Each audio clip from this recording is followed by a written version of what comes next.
Rubbing hands together, that means something good is about to happen.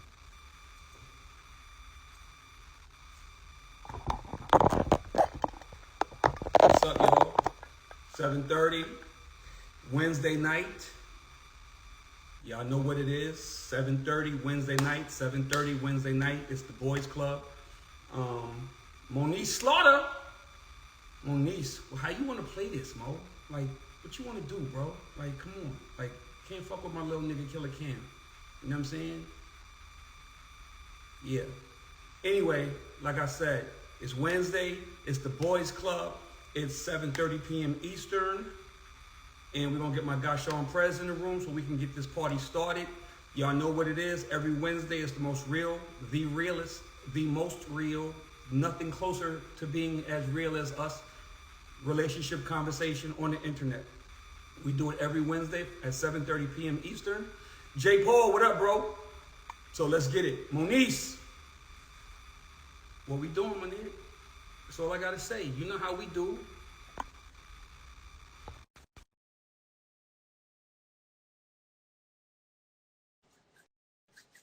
Get my man Prez in the room. When we get it popping. Sean, where you at? I just sent him the thing. Oh, here we go. Get my guy Prez in the room. Yeah, Yo. I was getting ready to be tight just now. Y'all, I had clicked you on like 2 times. Are you serious? Yeah. It kept kicking me back out. Can you hear me just good? Huh? Can you hear me just good? Mm-hmm. Okay, yo, before we get started, shout to, I see Moniece in the room early. Shout to Moniece, shout to Antoinette. I am Joe Paul, what up, what up, what up? Nikki Perrin, what up? Shout to everybody who rock with us week over week. We love, respect, and what's up? Antoinette be hitting me up talking about, Joe, don't be late. Get Sean on the phone at 7:30. I ain't got time to play with you guys. Don't be late. I'll be like, yo, Ann. Who said that? Antoinette. I'll be like, yo, Ann, we 7:30, baby. We 7:30. Yo, come on, Sandy Antoinette, Wade. don't do this Sandy to us. Wade. Don't do this to us, girl. Exactly. Yo, Rich, let's get, you did the intro and all that, I'm sure. Yep, I did the intro. So, yo, tell a friend, tell 10 friends right now to join me and Sean. We on the Boys Club, 7:30 p.m. Eastern, every Wednesday. You know what it is. Tell a friend and tell a friend. Let's get this room packed. Okay, where I want to start. Yo, you know something, Rich? Did you see the Chris Rock special? Of course. Okay, what was your thoughts on it first and foremost?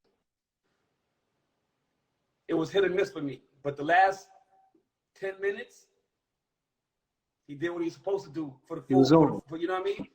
It was, yeah, he was on. He was in pocket. I felt the same way. The last, it was hit or miss. Wasn't your classic Chris, but those last 10 minutes, he went. It was natural. He was in his zone.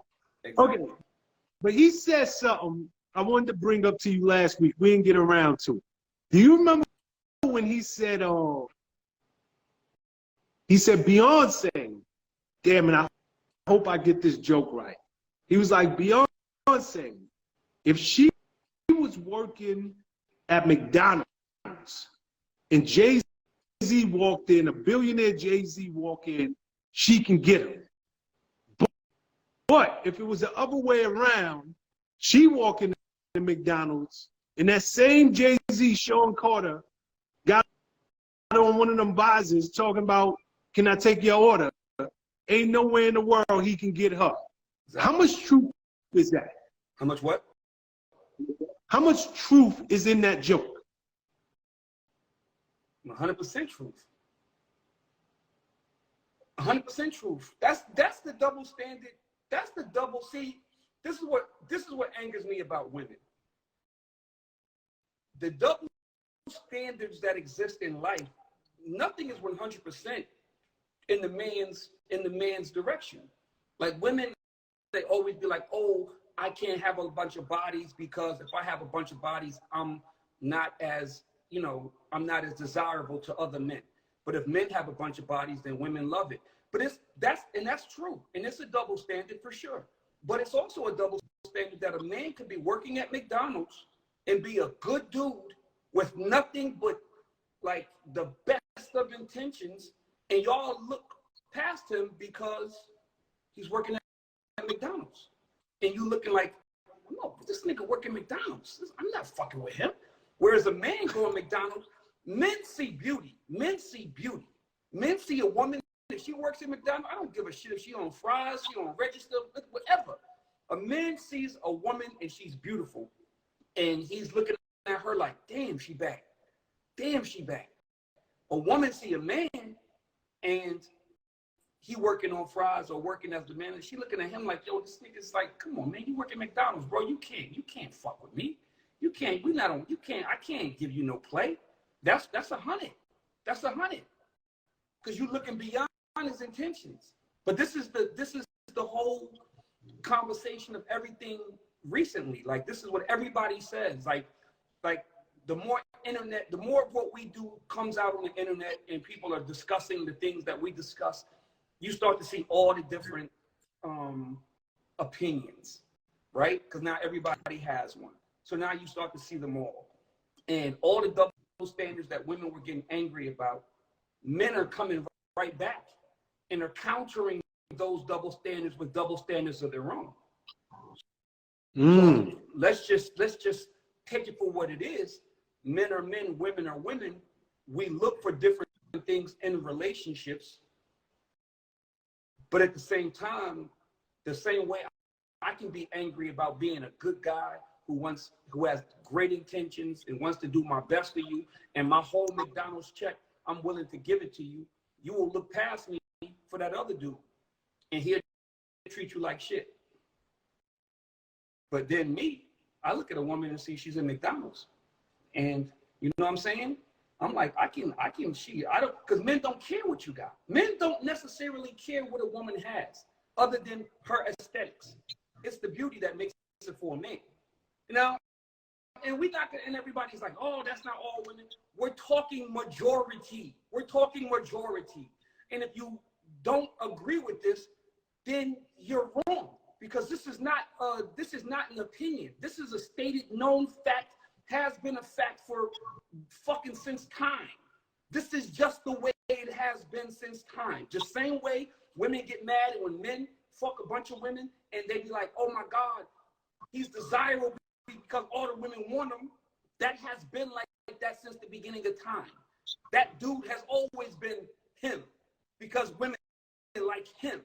So this is the same thing in another platform. This is the same thing. Men have always, Richard Gere, Officer and a Gentleman, the prostitute movie, Pretty Lady, all these different, this is beginning of time, bro.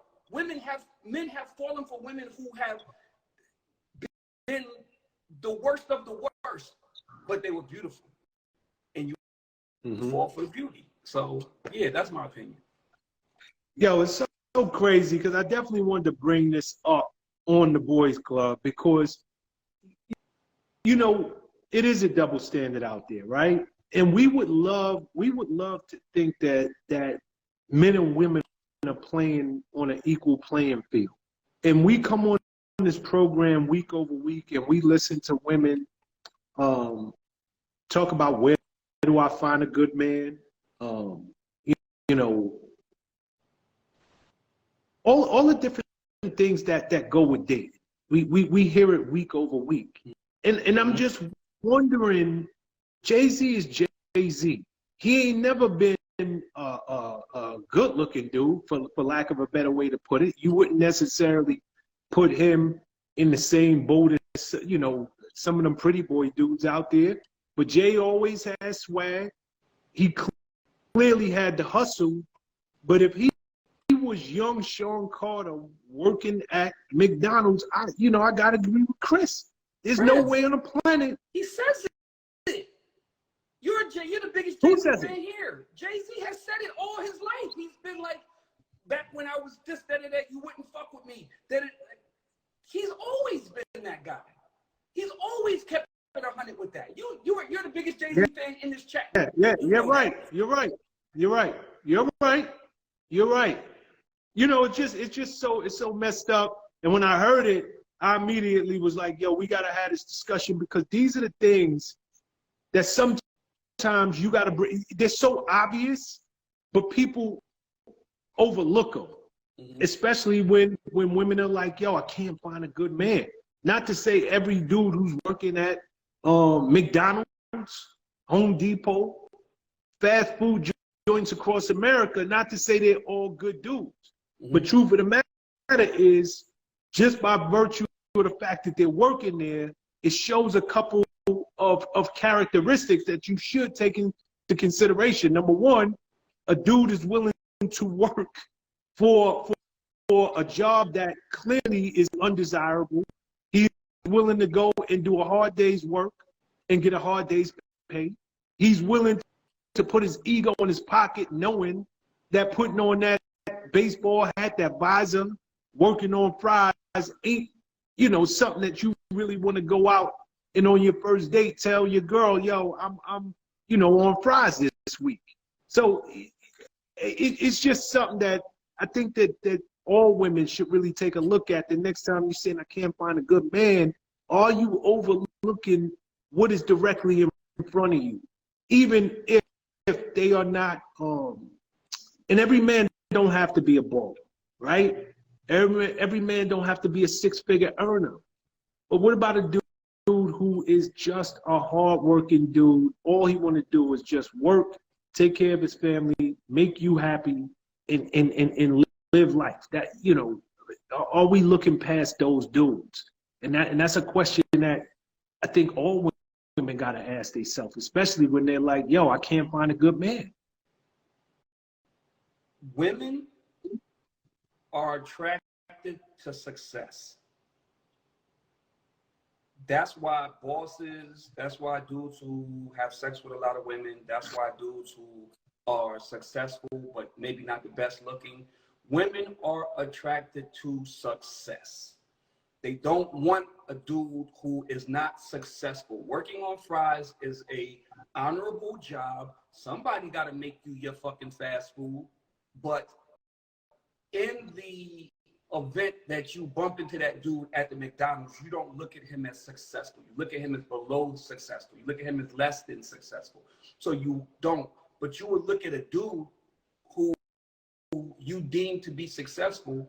And this is the same thing that all these people are saying the same thing, bro. That's why the amount of men that are dating all the women is this small. Because women want to date people who they look at and they deem to be successful. And there's nothing wrong with that. Because who the fuck wants to look at somebody and be like, I love this bum ass nigga. I just met him, he's working fries and he's a bum ass nigga, but I love him. Now, maybe if you got to know him, you could love him. Maybe if you got to know his attributes, you would love him. But when women say, I'm looking for, I can't find a good dude, my conversation is, where are you looking? What's the prerequisite for said successful man or good dude? Because a job doesn't determine a good dude or a bad dude. A job does not determine that. And unless you give a dude a chance, you will not know how he will treat you because you never gave him a chance. So you're looking for good dudes in all the wrong places. It's like a dude. It's like a dude. Like, I can't find no good girl, man. Nigga, you're in the club every night. You're in the strip club. You're in the hookah bar. You're running the streets. What do you mean you can't find a good girl? You're looking for the girl who's hopping tables. You're looking for the girl who's hopping tables, and you're complaining about not. But you're overlooking the girl who's working 9 to 5, going home, taking care of her kids. You might bump into her at the grocery store in some leggings and a t-shirt, and she ain't all jazzed up, hopping tables. But you're overlooking that woman. And then you get mad and say, oh, I can't find a good woman. But you're looking for the same 5 or 6 girls that every nigga in the club is checking for because she's bouncing from table to table and drinking everybody's liquor. But you mad. It's the same, same principle, Sean. It's the same principle. It is. You said something, and I'm so sorry to interject, but I almost lost my train of thought on what you said, and I forget how you phrased it. Basically, women are going after the same successful, but let's just call it a nigga who ain't about nothing, but he's successful. And there's a statistic that I wrote down a long time ago, and I'm gonna read it. It's 2 times as many black women. There are 2 times as many black women with children than black men. Essentially meaning that women are sleeping with the same dudes in our community, knowing they ain't crap. They ain't about nothing. But because these dudes are everything that, you know, we might talk about week over week, they're the ones who are getting all of the women. The women find them attractive. He's sleeping with everybody? Must be something about this guy. And statistically, it is a fact. There are 2 times as many black women with children than black men. Meaning, same dudes are sleeping with all the chicks, which is nuts. And it just goes to the point you just raised, which is, I mean, but here's the deal, right? We can look at this for what it's worth. Future, how many baby mamas he got? Right? Like, let's just call them out. Like, I could go down the list of NBA players. You know, 10 different baby mamas. Shout out Peter Guns. Peter Guns. The dude who went on Instagram talking about, I got 7 different baby mamas, and I don't want none of them, and I don't want to pay child support. You're all sleeping with the same bum niggas, and it's just crazy. And statistically, it shows. So it's not even a thing that Richie is saying or Sean is saying. The facts are just the facts. Crazy. Speaking of attraction, Rich, what men or women find attractive? Black China. She over the last month or so got rid of her fillers, got rid of her butt shots, got rid of her tattoos. She literally is going by her government name. She ain't even Black China no more. And her whole world is turning around. The amount of press that she's getting is turning around. The people who saying she's beautiful is turning around like, girl, you are beautiful. That natural look that you have come back to, oh my God, you're so attractive. So it's it. Women themselves, because we've talked about this, they have convinced themselves of what beauty is, and they go out and they get the bigger breasts, the bigger butts, they shoot in Botox in their face, all of this stuff, when in actuality, what is really beautiful is you. Just give me what God made you to have, and that is the real attraction. And in her case, it feels like that's exactly kind of what we've been talking about forever on this show. I'm gonna say something not gonna go over well. So before I even make this comment, if y'all got something you want to say, you want to rebut, you want to go against anything that I'm saying right now, push the plus button. We will get to you tonight, I assure you. Women, okay, we're music guys, so I'm gonna give you the music analogy. Back in the day, somebody puts out a record. Record takes off, it's a #1 record. People stop coming and saying, yo, D-Dot, or yo, Ryan, or yo, Carlos, I need Rico, I need that record. I need that record.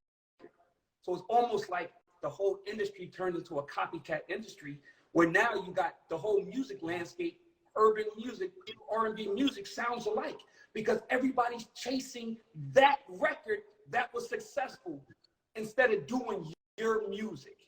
And it killed a lot of people's careers because you were out there chasing something that you couldn't even deliver on because it's not even who you were. Now, I say that to say women self-loathe. Women don't look at themselves in the mirror and see their beauty. Women look at other women and they make assessments based on how those other women are treated, and that's what makes them move the way they move. There's no way, and I wouldn't have come to this conclusion, and this isn't all women, obviously. There's a lot of women that love themselves and want to be just who they are. So let's before we even get into the whole you hating on women, you're a misogynist and all that. There's no way that the amount of women that were going to Brazil or going to Dominican Republic or going to South America and getting their bodies done because they wanted to look like the women that were here. They wanted to look like the women that they see on Instagram. They wanted to see the women, and they were so enamored with the amount of likes that these women were getting. And they were so enamored with the amount of comments that these women are getting that they lost sight of who they are, and they just wanted that. Give me that record. So they're breaking their necks, they spending their money, they going to South America or wherever, and they're saying, give me that record. And sometimes you can't even deliver on that record. It's not even who you are. So then you got to go back and you got to adjust and you got to go back. And before you know it, you don't have 50 million surgeries, and all because you out here trying to chase shorty who on the Instagram. When in reality, men like skinny women just like they like voluptuous women. Men, the crazy part about it is women cared more about what the next woman had than the men did. The men didn't even care as much as the women cared. The women were obsessed with it because of the Kardashians, because of China, because of Bernice, or because of whoever else that you look at on Santiago, whoever these girls that y'all look at and y'all aspire to in their body goals. Nia Lee, like these are body goals. So you out there and you're doing exactly what you can do to try to become these women when it's not even you. It's not even, you don't even hold that right. It's self-loathing, bro. It's self-loathing. It goes back to why women will not date a man who works at McDonald's. It's not because he works at McDonald's. It's not because he's not a good dude. It's because he is representative of what you can bag. And if you bag a nigga from McDonald's, you're shitty. That says way more about you that you're fucking a nigga from McDonald's than it says about the nigga from McDonald's. Because you're so enamored and you're so obsessed with what everybody's thinking, you don't even want to give this dude who really fucked with you a chance because the optics.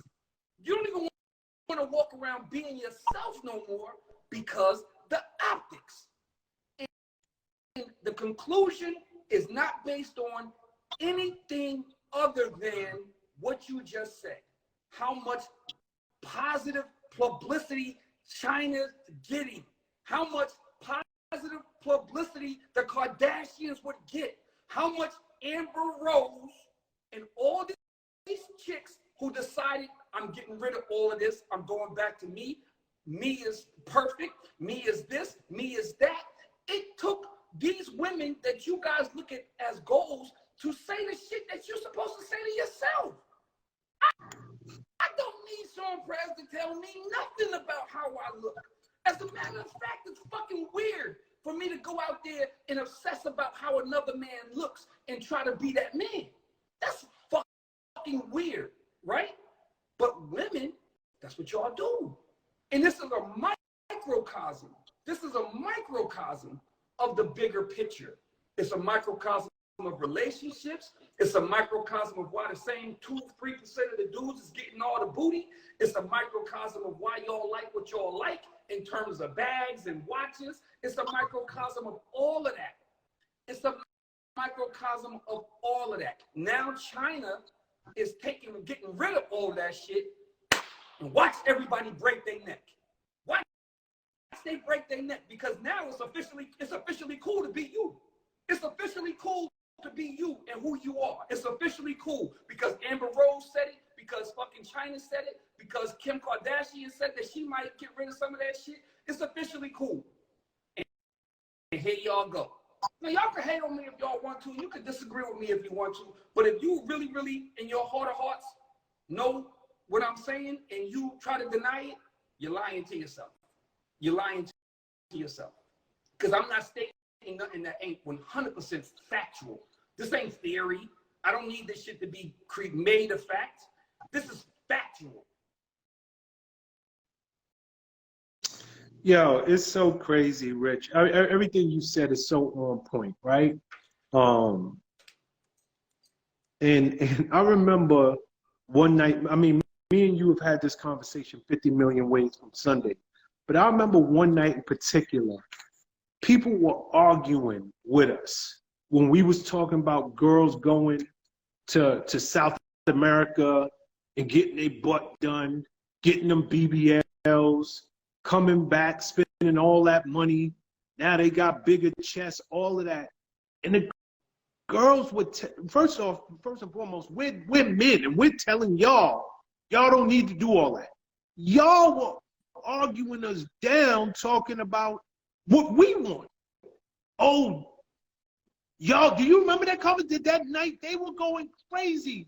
That's what y'all want. That's the only reason that girls are going out there and spending that money. Regular girls who got regular bodies, they don't get the same attention as those girls that got the BBLs and this, that, and the third. And we like, yo, first, I mean, in self-admittedly, we said all this, men are visual creatures, right?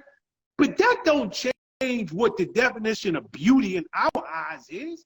First, like we black men. Black men love a curvy woman from the gate. That's who we like. You think it's women walking around 250 pounds that are worried about catching a man in the black community? No. There's enough big girls and there's enough small girls that have men that see them for them and are looking at them like, yo, shorty is bad, and don't need all that other stuff. So, but now that to your point, China, Kardashian, what the Amber Rose, all of them are now going au natural. Is that when y'all see the beauty in which you already possess?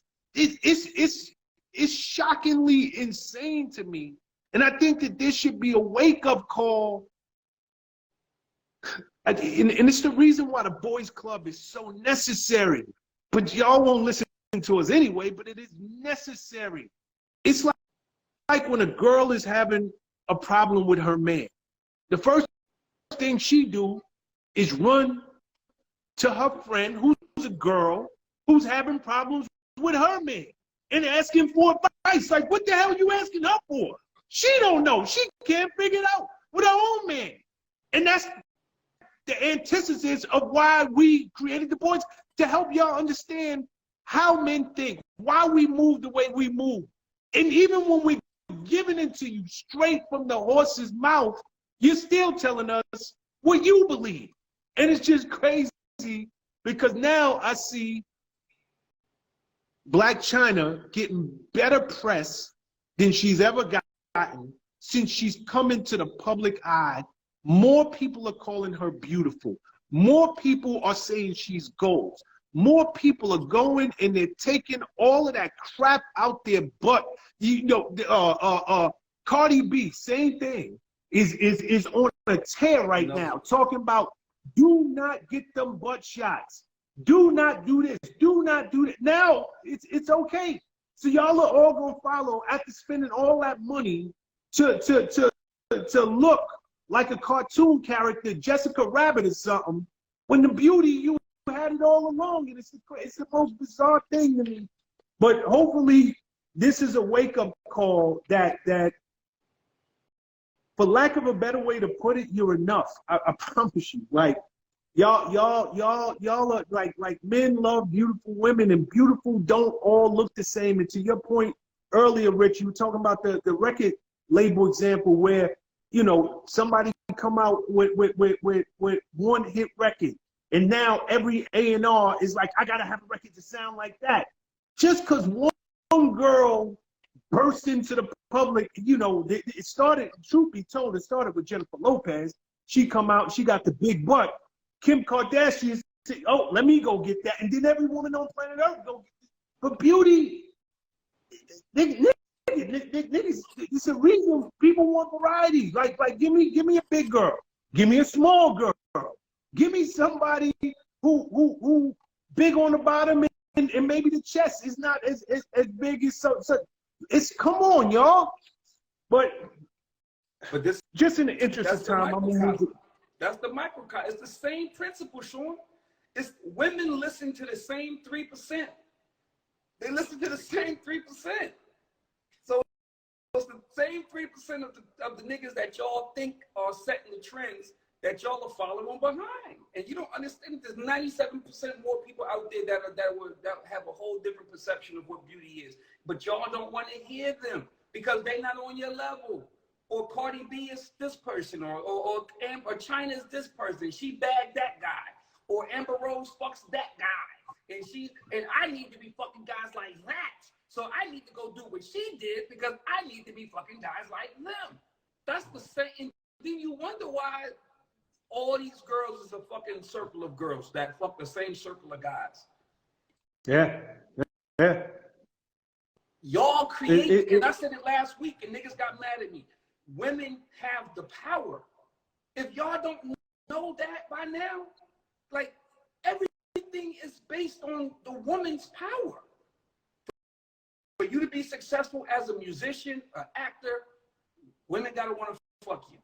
Niggas gotta want to be you, but women gotta want to fuck you. Men, success within is predicated on who you are and what you do. And women make their decisions based on that. And that's why y'all get shitted on and fucked over. Because you make the decisions based on something that you shouldn't be making decisions based on. Nah, truth. It's truth.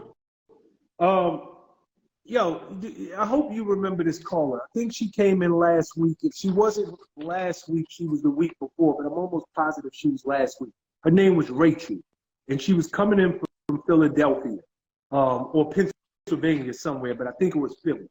And if you could remember, she was talking to a dude, and essentially the dude allowed his baby mother in the house to do homework with the child that they shared. And that woman, Rachel, went bananas on a man and essentially was like, I'm out. And what it really came down to, you know, I felt she completely overreacted, and she agreed. Maybe I did, but I know me. And I gotta get out of this situation because I can't handle that. Like I don't know what was going on in that house.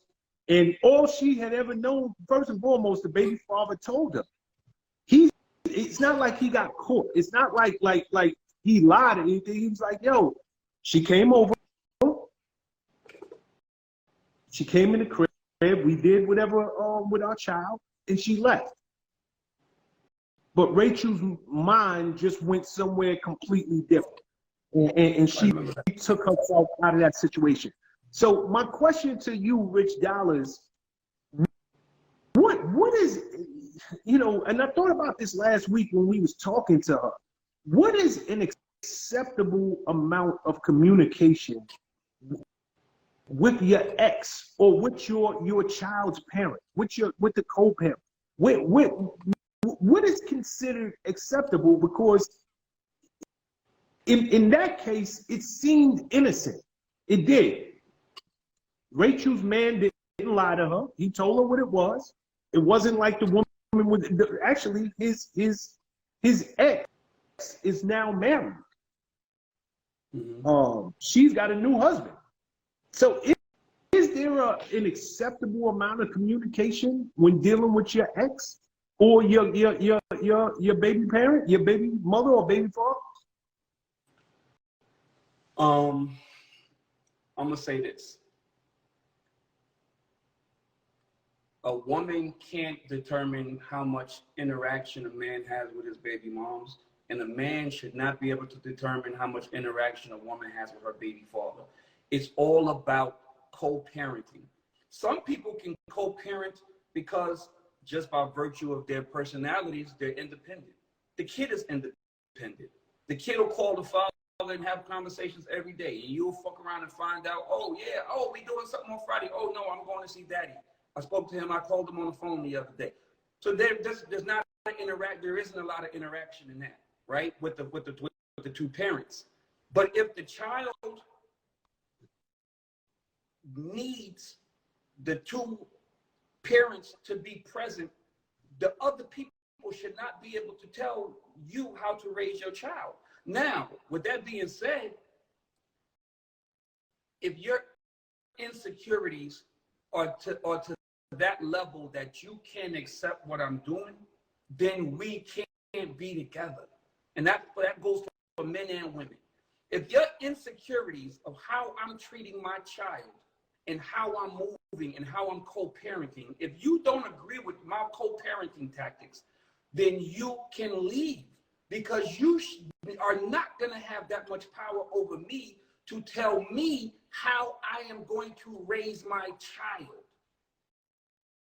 Short of disrespecting you, short of you finding out that the things that I'm saying I'm doing, I'm not doing, short of me fronting and pretending to be doing something with my child, and you find out that I'm not doing that.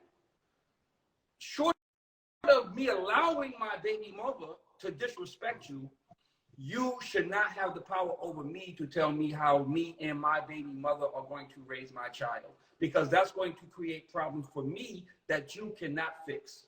Because when I'm not present, when I'm not doing the things that are asked of me, when I'm not supposed to be in the right place, that doesn't affect you. It affects me. It affects me in my relationship. It creates a whole new headache.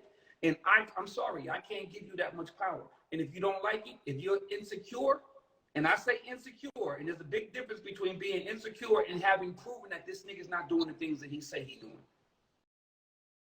So if you catch me doing shit that I ain't supposed to be doing, you have every right to put your foot down and say, yo, nigga, now I gave you the rope for you to do what you needed to do and co-parent the way, but you took advantage of me, and now I got to step in because I'm not going to be taken advantage of. But at the same time, you're not going to tell me how to raise my child, and you're not going to tell me how to raise my child with that woman that I bore this child with, that I can't allow.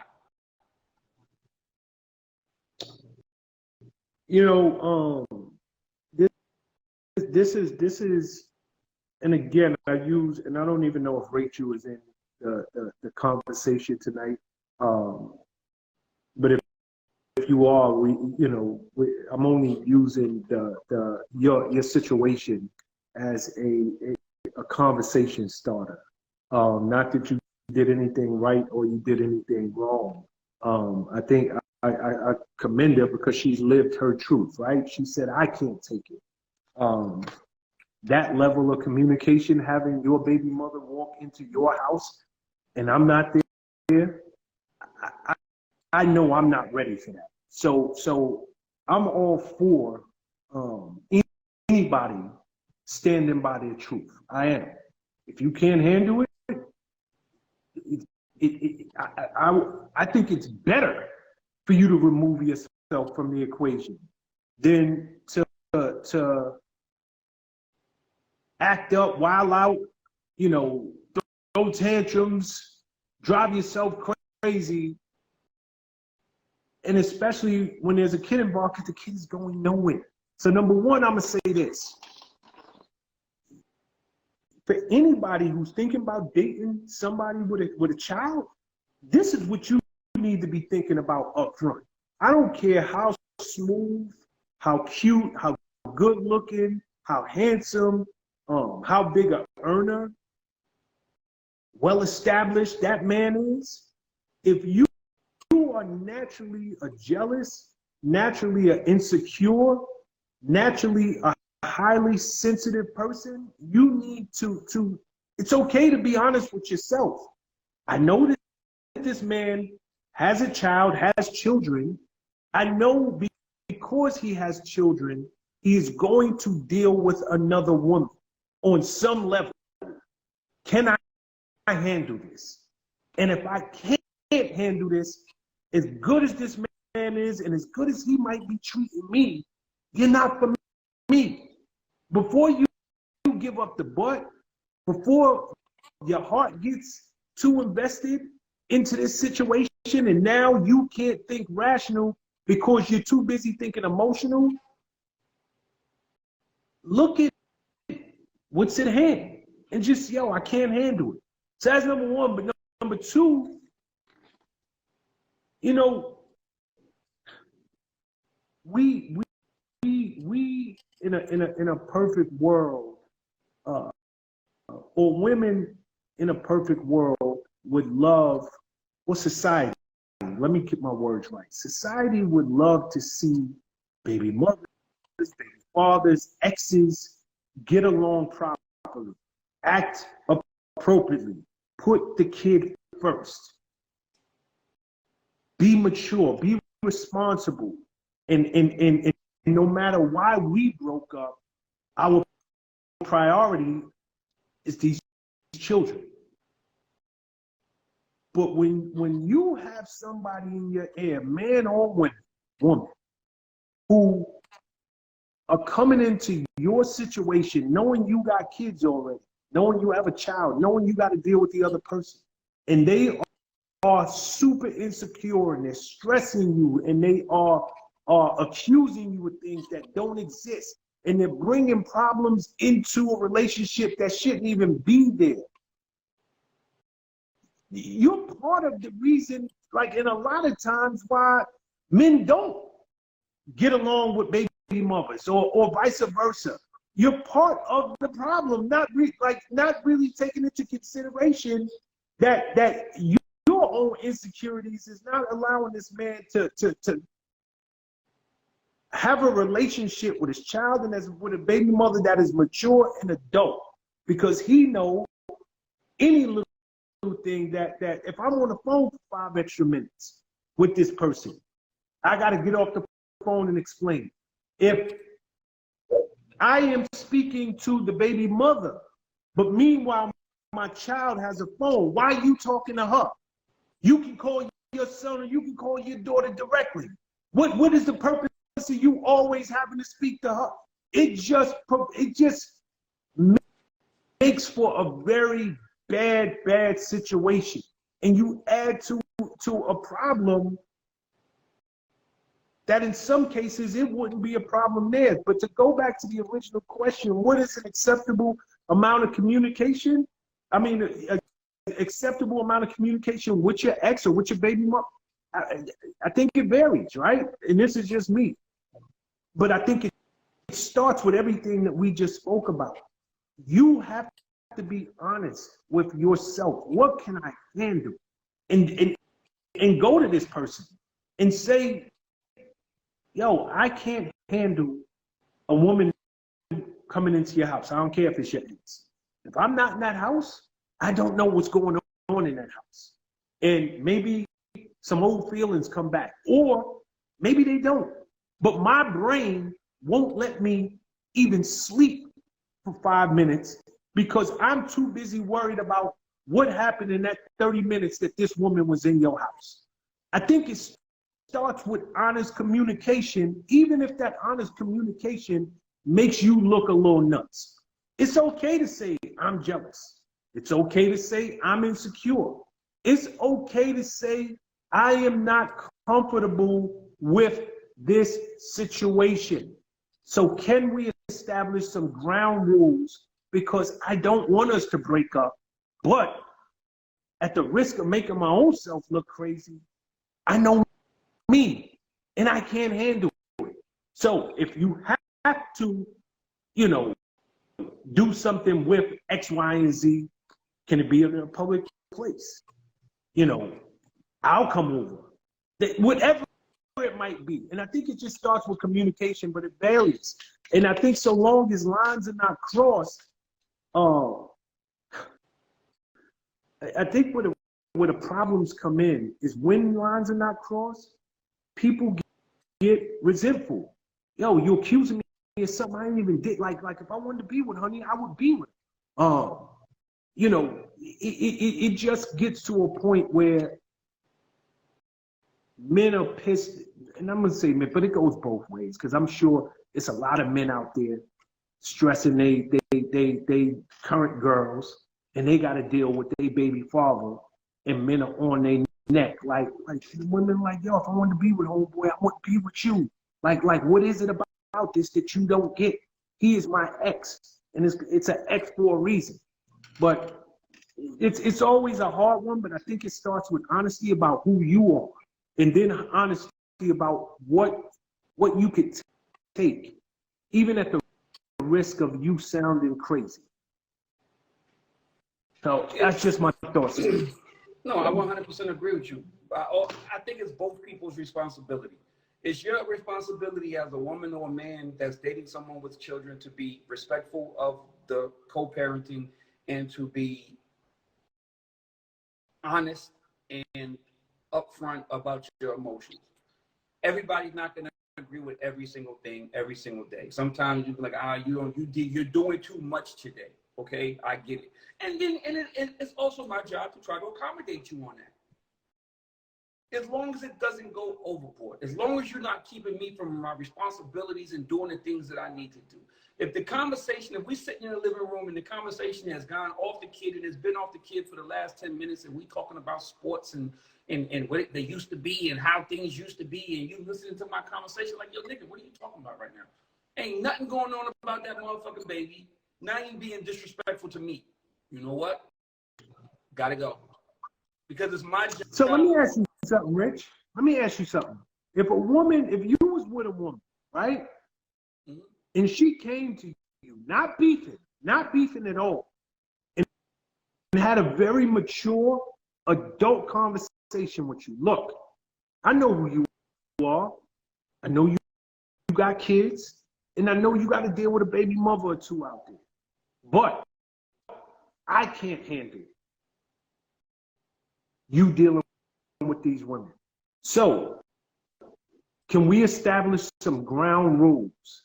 Can we establish some things, some parameters that will make me feel comfortable? Would you as a man be open to listen to that conversation? Absolutely. Yes, absolutely. Because it's my job to make my woman feel as comfortable as I can within my situation. I will absolutely listen, and I will absolutely tell you when them boundaries are overboard. Oh, I can't. Oh, this is what you want. Oh, okay. So far, so good. So far, so okay. I'm not doing that. I can't do that. Now you're asking for me to be disrespectful. I know, and I'm telling you now, it's not going to work. So let's come to some kind of common medium. Let's come to a compromise. Let's figure this out so we can move forward and everybody can at least feel comfortable. But I'm listening to you. I'm hearing you out, and I'm telling you, this isn't going to work. I know her. I know my kid. What you're asking, I'm not going to be able to deliver on. So instead of me sitting here pretending that I can deliver on some shit that I know I can't deliver on, and now I got to speak around and lie and be deceitful because you put your foot down and let me know what you expect. And if I can't accommodate that, now I got to either one or two things. I got to run around and hide, which opens up a whole new another bag of shit, because probably a lot more stuff that you think is going on that's really going on. So you just have to be honest about it. Yo, I can't do that.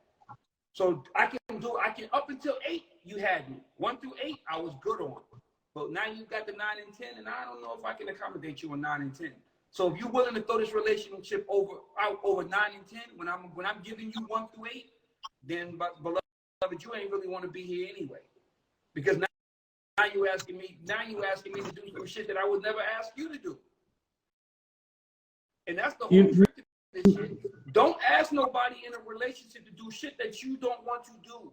Don't ask nobody to do nothing. This goes for everything in relationships, from the beginning to the end. If you wouldn't do it for me, don't ask me to do it for you. If you wouldn't understand my situation, then don't ask me to understand yours. That's just the way this whole shit works. That's the way it works. That's the way it has to work. Because there's no way I can give you way more than what you will. There's no way I can come. Now I'm a sucker. Now I'm a sucker. And you don't, and now you're taking advantage, and it just gets worse from here. It just gets worse from here. Don't ask me to do shit that you wouldn't do for me.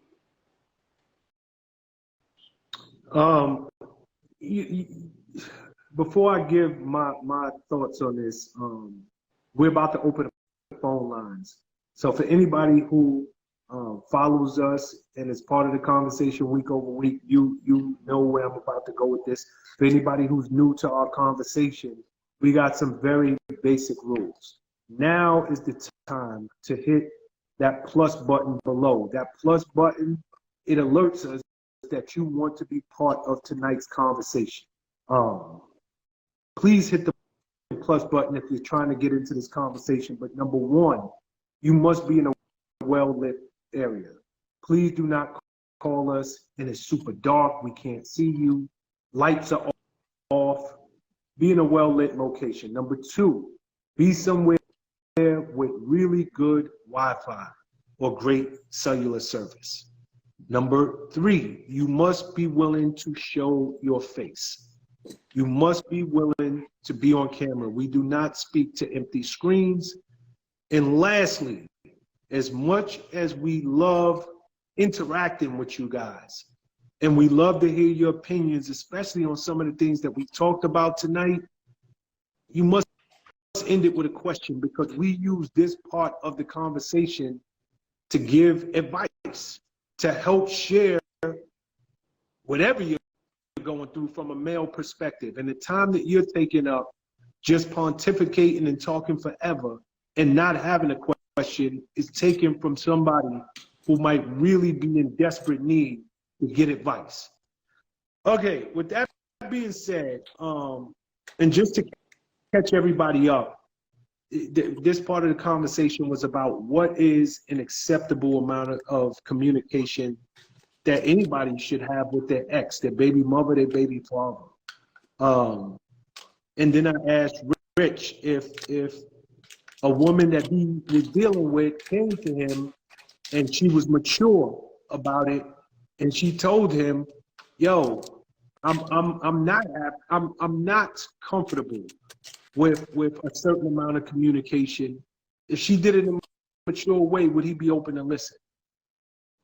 And my thoughts on that, Rich said he'd be open to listen. My thoughts on that is 100%. I'd be 100% open to listen. I would, as a man, and I don't know what it is. I don't know what it is about women, man. Even when they know they're in the wrong, they know that they're jealous, they know they're insecure, they fly off the handle and they point the finger. You did this. You let that woman in the house. You was disrespectful. Why do you always got to talk to her instead of just talking directly to your kid? It's always something. Instead of just saying, yo, you know what? I'm insecure. I am a jealous human being. I feel threatened just by the mere fact that you're having a conversation with that woman, because I know y'all used to be intimate. Y'all got a kid. She could maybe one day she comes back and I miss you and you want to put the family back together. Why is that conversation so hard to have? And I think any dude would prefer that conversation over the accusations, over the screaming, the arguing, the fighting, instead of getting to the nucleus of the atom, which is you just standing on your truth and just saying, yo, I can't take this. I just can't. It's what drives dudes crazy is when you dance. I mean, y'all know me and you know Rich long enough. You watch this, so you got a good idea of our personality if you've been following it. But it drives me crazy when women come on this program week over week and they dancing around the real issue. And then we gotta narrow them in and be like, yo, why didn't you just say this was it? Why'd you go over here, over there, over there, over there? Make it into, you blew 15 minutes of time when you could have just, sure, it might make you look a little jealous. Sure, it might make you look a little insecure, but you could have just said, this is what it is from the gate, and we could have got problem solved. I just think from any man's standpoint, he will respect it. But more important, sometimes y'all are getting resistance. And you're saying him. He don't listen. He just want to still talk to his ex. He want to do this. The resistance is coming because you coming at him with everything but the truth. You coming at him with everything, but it's really in your heart, really on your mind. And then you accuse him. And that's not, and I'm saying, and this is the best case scenario, when a dude really ain't cheating. When he really is not even thinking about anything else. I'm just trying to be a parent. I'm trying to be a good co-parent. I don't want to be in child support court. I don't want to be in family court. She always did right by me. Like why I got to have stress now because I'm trying to do the right thing by somebody who did right by me. I just think, I think if you honest with your communication, you will get such a better the outcome you're looking for, you'll actually get.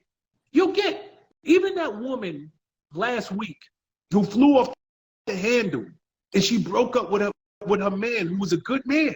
Self-admittedly, she said he was a good man. He treated her good. She would have actually got a better result if she just had said, I can't handle that. I don't know what was happening in there, but that can't happen again.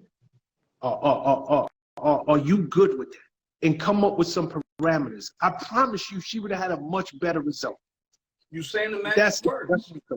You saying the magic words, but for whatever reason, people don't want to hear the magic words. The magic words is communicate and be honest and say what you are and what you feel and what you can tolerate and what you can't.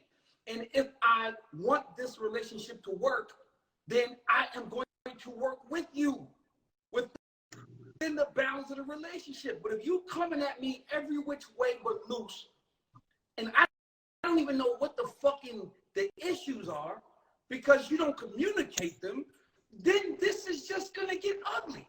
And we arguing about a whole bunch of different shit that we shouldn't even be arguing about, all to get back to the point where you just simply say, I'm insecure. And if you had said that from the beginning, I would say, if I give a shit about this relationship, I would say, what can I do to make you more secure within this relationship? So real. My God. I don't want A, B, C, and D. And I'm going to do everything until you start to cross the line. But you have to at least open the lines of communication, because if you don't, you just fucking, you're just trying to figure out ways to be pissed at me. And it's a whole set of displaced anger that we just sitting here. You don't even want to tell me what you're really mad about because you're embarrassed, or you know you're wrong, or you know you have no right to be angry about those things. So now I didn't do the dishes, or I got home late, or just fucking you found something. I don't know. It's just silly shit that we arguing about for nothing. That's not how a relationship is ever going to be successful. I'm going to tell you from the door, yo, this is who I am. This is who I am, so let's not waste each other's time. If you want to make this work, then this is who I am, and this is who you are. Now let's compromise and figure out how we can do this together. Or, oh, hell no, I can't. sweetheart, you're beautiful, you're cool people, but the shit you asking me for, I can't deliver on that. So why we even gonna waste each other's time? Let's just be friends. Now we don't have to start this whole 3 months worth of beefing, and by the time you move out or we break up, you hate me. I don't want you to hate me, and I don't want to hate you. Especially when this shit could have been alleviated or taken care of months ago. It's communication, man. It's communication, but people get so in their own way and be so embarrassed about the communication, or they know that the shit that they're going through is not your. Butch Lewis used to say something all the time.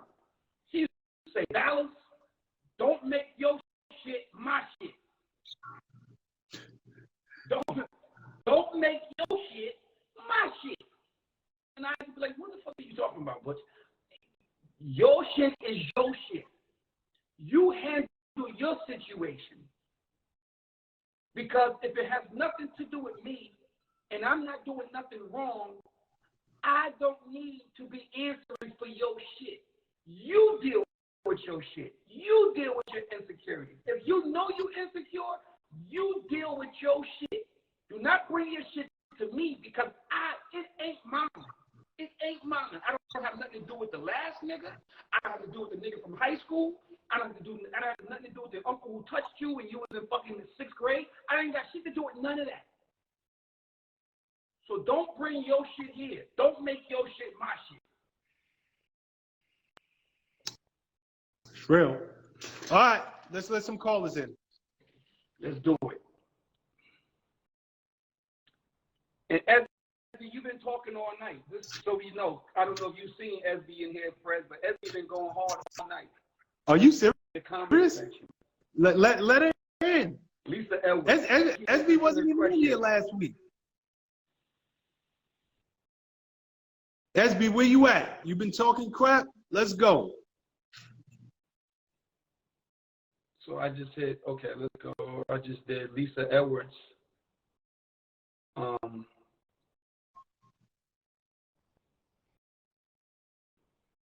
Jody Des Brooks. Jody Des Brooks.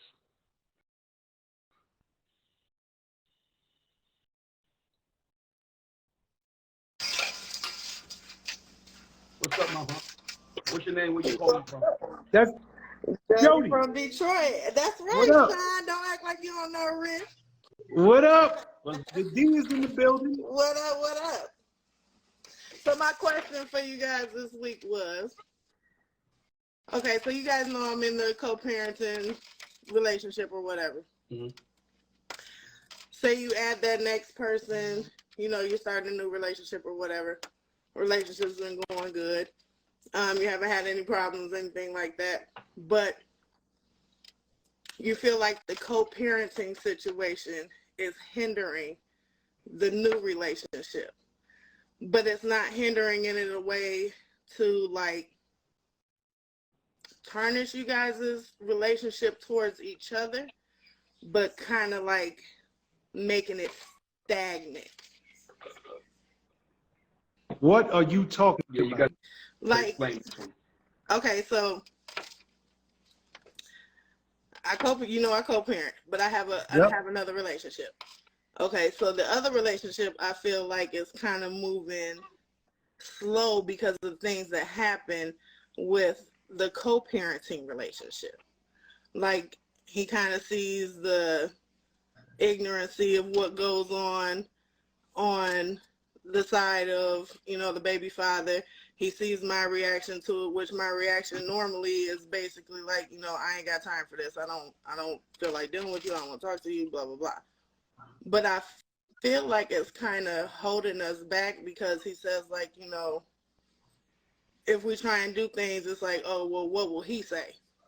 Oh, well, what will he think about it? It's like, you know, fuck what he think about it, what he say. Why is it controlling our relationship? Why is it not helping why is it holding our relationship back? Why is our relationship not progressing to where it could be because you're worried about what this next person might say? That's easy. That's easy. You want the like how do you fix that situation? Like how do you reassure that person, like, look, it don't matter. You know what I'm saying? That shit It don't matter. Now, I'm gonna give you the short answer, and I could be wrong, but I'm gonna give you my opinion. You have allowed that other relationship to infiltrate your present relationship. That man that you're dating sees what's going on with your baby father and your children and that relationship, and he is looking at it like, I don't want to be a part of that. The best for new behavior is past behavior. Does that make sense? I can't think of the word I'm looking for, but the best predictor of new behavior is past behavior. And if he sees you in this relationship, and he sees what's going on, and he sees all the bullshit that's coming to the table, he's probably looking at it like, this is a bit much for me, because this is a lot. So I don't want this smoke on my plate. I see the arguments and what's going on and how they go back at it. I don't want to be a part of that. Number one, you let that nigga into. You have too much drama, and it's too tumultuous and toxic for him to watch and to look at and say, I want to be a part of that. But at the same time, you allowing him into your business.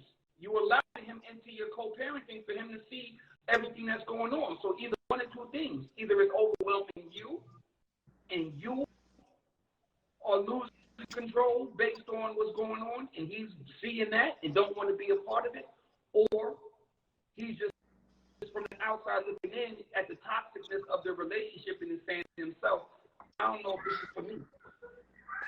I mean, it's not like he's holding back. Maybe I didn't present it the right way. He's not holding back as far as like us being in a relationship. He's not saying that he doesn't want to be in a relationship. He's not, he's supporting me in the co-parentship. He's supporting me with what's going on, but it's like sometimes I just feel like there's times where he's like, oh, well, what would he say? Oh, well, what would he say? Oh, well, what, and it's like, if it's something to do with me and you, it shouldn't matter. If it's something to do with me, you, and my daughter, then that's when it should matter. Because he shouldn't dictate our relationship, but he does have a say-so in the relationship of me, you, him, and my daughter. That part, yes, I can understand, but I'm not saying like he's being rejective or anything like that, because he always tells me like, bro, I wish you were my baby mama instead of my baby mama, because the shit that you put up with and the shit that you go through and the way that you handle it, I wish I would have had a baby mama like that. So he gives me my kudos. He gives me my flowers, you know what I'm saying? And as far as that situation goes, I just feel like it's kind of like holding it at a like coasting. Sean, you got an answer? Well, I got a question or two. You're very vague tonight, Jody. So let's narrow this down, because I almost don't even know how to give my thoughts, because I could go in 50 different directions based on what you said. Okay. When you said that your current man is asking what your ex-man would think, give me a situation in which he would actually ask you something like that if it doesn't pertain to the child. Okay, if it doesn't pertain to the child, that's what I'm saying. Basically, it's like he's supportive, he's there, but when it comes to like the situation with me, him, my daughter's father, that's when it comes to he's kind of like, what would he say? Because give he's really an example. Ignorant. No. I don't think you realize how vague you are. Like if we spend time together, if we take her somewhere, if we take her to the, if we take her to the park, if we take her out to eat, if we take her to Playland or something like that, it's always a question like, oh, are you going to get some bullshit behind this? Because I don't want you to get any bullshit behind it. Your phone went out. You went on mute. Say it again. I'm sorry. I was saying that he's basically like, oh, okay, well, if we take her to Dave & Buster's and you guys are having fun and he finds out that we went to Dave & Buster's, and what kind of shit are you going to get behind this? You know what I'm saying? It's kind of like, it's like, okay, well, I don't want to do this because you're going to get a bunch of bullshit for it. Okay, so here's my question. Why are you not, why is this an issue and you not praising him? Because now, hearing that one example, and I only heard one, it actually sounds like he's more concerned with you. Right, that's what I said. He gives me my flowers. He tells me that he wished that I was, you know what I'm saying? He had a type of baby mama, you know what I'm saying, that I was. He stands up for me, all that. That I didn't say he didn't. What I'm saying is I feel like the co-parentship is holding back some of the parts of our relationship because he harps on, okay, what is your baby daddy going to say? What is he going to do? What is he going to think? Because he's a complete fucking idiot. And if we go and do something with your daughter and she has fun and God forbid, he finds out that I'm there, it's going to be a shit show. How long have you been with this new man? 3 years. Okay. Has anything gone down in the past between you and your ex that would make him be concerned? Well, the fact that, like I told you guys before when we first met, that my baby daddy took me to court after he left me. He ran down to court and took me for visitations. Doesn't pay child support, doesn't do anything like that. Does your new man know this? Does your new man know this? Yes. Okay. So again, and if you would just allow me to finish this time. Okay.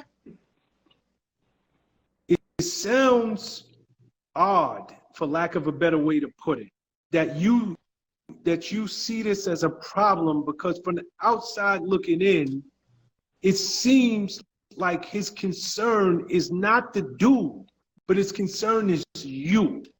And he doesn't want you to get any more stress, to get any more grief. He don't want this dude acting up on you if, for whatever reason, you know, word gets back to this dude.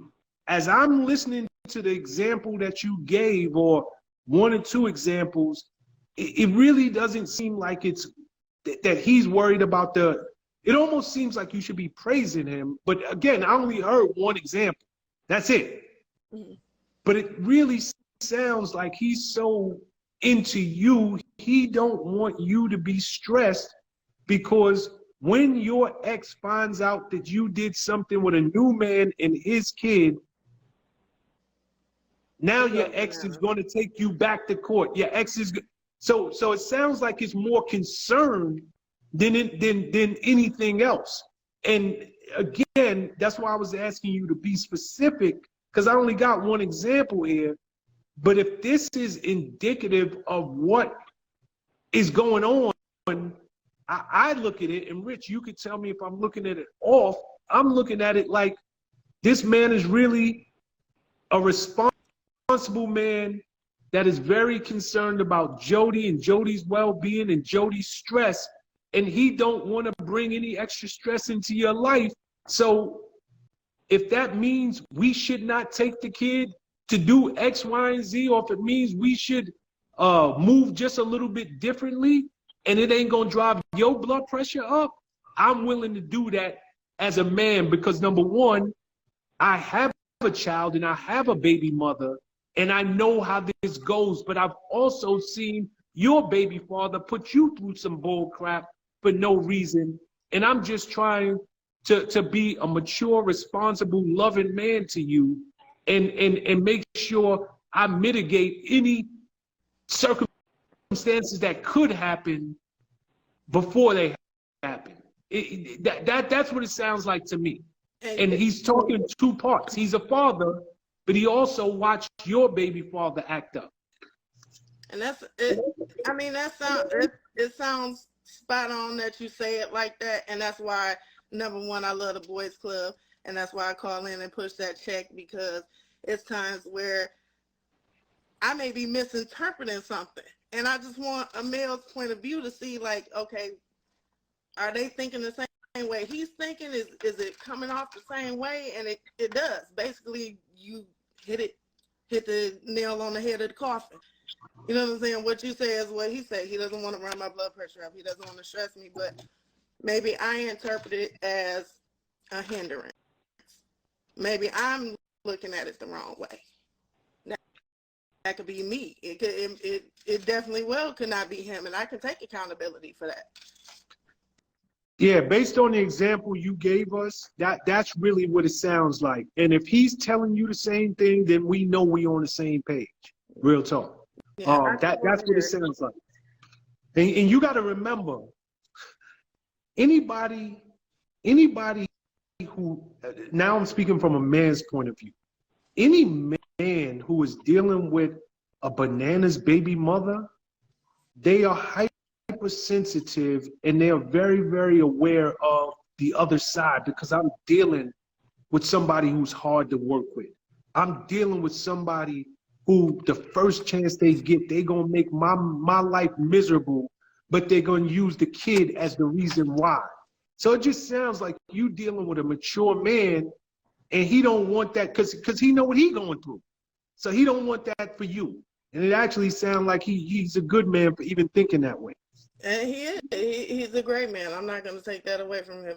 He's a damn good man, and I wish that, because we've actually known each other since high school, but I wish we would have got together a long time ago, because a lot of this could have been avoided possibly. That's right. Well, there you got it. There you have it, girl. All right. Well, y'all know I love the boys club. All right, Rich. All right, Sean. Talk to y'all later. Later, Jody. Very good, Sean. Very good. Yeah, she was being so vague. It was hard to give advice. Yeah, because I completely missed that at the beginning. Yeah. What up, fam? I'm sideways, man. I don't know how that happened, because I had it sitting there looking regular degular, as you would say. I have to hold it like this. Oh, that's right. Here we go. All right. There you go. What's up, family? What's up? What's up, Dale?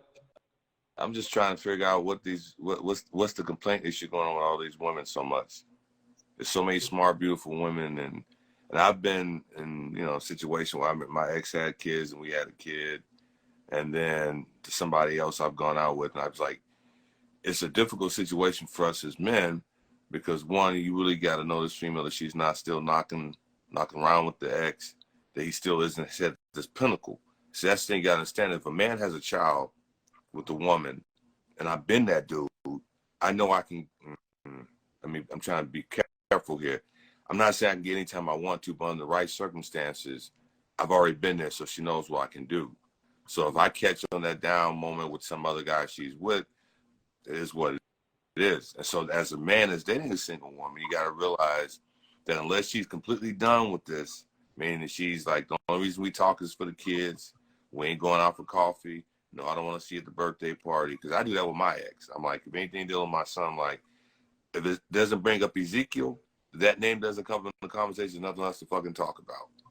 And that's how I keep it 100. I don't care who you with, none of my business, but I think women need to be better about that, because they like to say, oh, I like to keep my friends. No, that's that break for emergency shit that y'all do.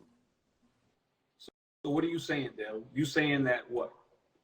That I'm saying that women need to realize that for a man to date a woman that has a kid or more than one kid, it is a tremendous sacrifice. And they have to realize that sometimes it may be a good dude that they realize is a good dude that's been sitting in friend zone, or maybe just a good dude that she's attracted to, and he's a little hesitant. It has nothing to do with you as a person. It's the fact that we know, if you've been through it, what it brings. You may raise a kid, and then all of a sudden that kid gets older and it's like, you ain't my daddy. You got to face that. And I think a lot of women don't really understand what that's like. And the reason they don't is because for them, the baby is their life, the kid is their life, and it's like that. But that's still your kid. And you don't understand what another person coming in is going to have to face and deal with.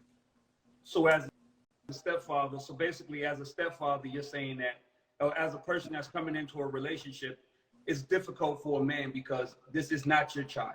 Right. At the end of the day, there's two different trains of thought. The first train of thought is that this woman could very well be still fucking with her baby father, because a lot of women do. Yep. And two, I've been him child, anyway. Never mind. Huh? I said, I've been there. Been him. You've been Been here when him. you was knocking down your baby moms. I could have. A couple of occasions, it was very obvious. Very obvious. When I went to visit my son when he was up in Washington State for his birthday one time, I was like, yo, I got a hotel room. He says, really, where's it at? I'm like, no. I'm hollering at the waitress bringing the food over. So I can't believe you being disrespectful. You hollering at her. I'm sitting right here. I was like, bitch, we ain't married. This 5 dudes over there looking at your fat ass walk by. Go talk to them. Shit. Take pressure off of me. In fact, you know what? Hold on a minute. I went over to the table, brought 2 dudes. Hey, man, come over here, man. This is my ex, man. We cool and shit. This is my son's birthday. Y'all can holler at her. And she was like, excuse me? I was like, hey, it is what it is. I'm trying to holler at this Asian chick because she's fine. And she ain't got no kids. I'm sorry. Bill, you're a savage. I You're a was. whole savage. Now I love the Lord. And I'm good. A little bit. Bro. Bit. Still a little Jewish in me. The reality is this. You got to make the new girl feel comfortable, but the old woman has to make you feel comfortable. She has to make you feel comfortable. And if you still, and if you're like, and what you're explaining is not benefiting this conversation. I'm sorry. You're actually giving us the other side. You're actually giving us the other side of this conversation of what women will do to make niggas insecure. Now you making niggas out there insecure. That's on you because What is the truth? It's the truth, but I always say this, maybe because I'm a little older. And, you know, we always talk when we in our private settings about what we've been through, our age, different generations. But, you know, when I was younger, yeah, it would bother me. Maybe it was insecurity, maybe it was fear. But now as I got older, I'm like, we all screwing around. We all got legs open and pants unzipped. So at this point, you got to put aside your ego and say, one, what's best for you, what's best for her, what's best if there's kids involved, because all this other shit is unnecessary. All this reality show shit, you know, fuck that. Like, you're trying to be a good man, be a good man. If she's a great woman, man, give to her, be part of her life. If she's demonstrated that, cool. If she's not, and she's just for the streets and it's just for the fun time, fine. But you clarify that up front. Don't play the game. Just be real about whatever your intentions are, both of you. And I think this part of the problem is men always like, oh man, I'm just trying to hit it, but don't want to be honest with. I'm just trying to hit. I don't want any relationship. In certain situations, women I just want to have somebody to keep on the side for break for emergency. He's a friend. It's like, no, just admit that's your F-boy that you be giving up to when you free, and explain that relationship dynamic. And it's up to me to decide if I'm gonna be insecure and take it or not. But then again, I'm an old head. I've been through it. I've been the F-boy. I've been the good guy. You know, so it is what it is. The bottom line here, women never trust a nigga with an ascot. this dude. Every time. Never trust a nigga with a salmon shirt and an ascot. It's not salmon. This is actually kind of like a light orange, my brother. It's just the lighting. My God, Dale Jennings. All right, Dale. Peace out, baby. That goddamn Dale Jennings, boy. That nigga is, if you ever met him, I used to call the nigga Kevin No Samuels. Because his views was so online with what Kevin Samuels used to say, and I would be like, yo, Dale, there's no way. There's absolutely no way. You here's the whole thing, and I didn't realize y'all knew each other to middle of the conversation because you didn't even introduce him or where he's coming in from. So that's number one. But number two, there was no question there. So Dale, the next time you come in, you gotta ask a question, brother. Yeah. But if he has strong male views, we need him in the conversation more, Rich. So Dale, I'd love for you to come back. Real talk. Yeah, he definitely has male. He definitely has a lot of that shit that I sent you. He sent me. He need to be part of the conversation. Absolutely. Natasha the CEO. Where Tasha at? There she go. Hello, Rich. Hey, Sean. What's up, Tasha? What up, Todd? How you doing? So this is my question. So, you know, my son's father got a friend that still reaches out to my son. And Hold on. When you say a friend, is it a female friend? yeah, like a girl he used to date Okay, you a got while ago. to be specific, Todd. Okay. A girl he used to date a while ago. Like one of them people that I've known for 20, 25 years. They date off and on, back and forth every now and then. I didn't know that at the time. But you know, later I found out that they were dating, they off and on. But she still reaches out to my son. And my thing is like, my son ain't your friend. Like, that's between you and the father. Like, why are you still reaching out to my son? Like, should I? And throughout their relationship, because they was dating when I broke up with them. When I broke up with them, they was dating off and on, which is cool. The only issue I had at the time is like they would be out and she wouldn't speak. Like, she wouldn't speak to me as if I wasn't the child's mother. And that's the only issue I had. But now after the fact, it's like, why you keep what you want to talk to my son for? Like, y'all not friends. Like, when Is y'all she still dating your baby father? I don't know if they dating. Like I said, she's one of those, you know, girls you know for 20, 25 years. You tried to work it out. It didn't work out, but y'all still friends. Y'all might try it. They still dating people in between, but she just doesn't go anywhere, you know, basically. One of those kind of long-term friends or girlfriend. I don't know. Well, I don't know if Sean's gonna agree, but oftentimes, especially when that's why it was so important for me to know if the woman was still dating him or dating him off and on, or if they still maintain some semblance of relationship that comes and goes. People oftentimes use the kid to remain in people's lives. So if you dated somebody and I was like, oh, how about this? If you're my baby moms and I'm dating somebody and we share a child, my new girlfriend might find a way to insert herself in the child's life and always be cool and always have a conversation and then DM or text and, hey, I'm just checking up on you, da-da-da-da-da. You know what that does? It keeps her relevant in the day-to-day. It keeps her relevant in the day-to-day activities. So now the kid's always thinking of her, and then the kid's gonna go back and say something to dad and be like, oh, yo, what's up? And that's gonna make him want to reach out and be like, I mean, it's I don't know how healthy it is, but I know that from a woman who is in and out of a man's life, she uses all the different tools to remain relevant, because out of sight, out of mind.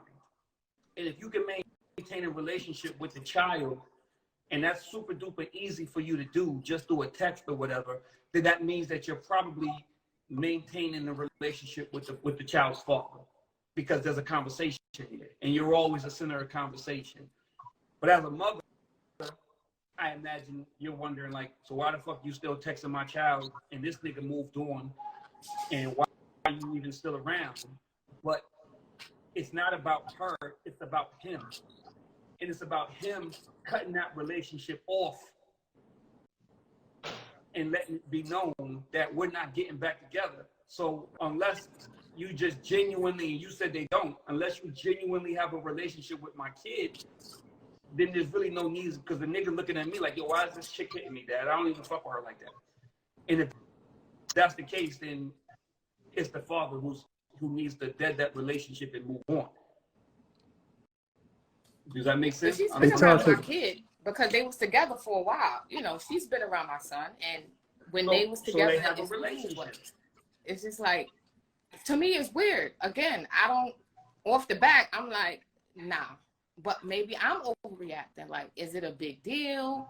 But I just don't find it. I'm not comfortable with it. Would your son tell you that? Would your son would your son think he was hurting your feelings if he told you that him and old girl was really cool? So maybe your son acting like that relationship ain't really that relationship, when really they thick as thieves. Maybe they cool. Maybe when your baby daddy was dating this woman, they did have a good relationship, and now your son is like, nah, I don't know. It's weird. It's weird. I don't. But really, in reality, he looks forward to them texts from that woman. I don't know. I don't know, Sean. I got a couple of questions for you, if you don't mind.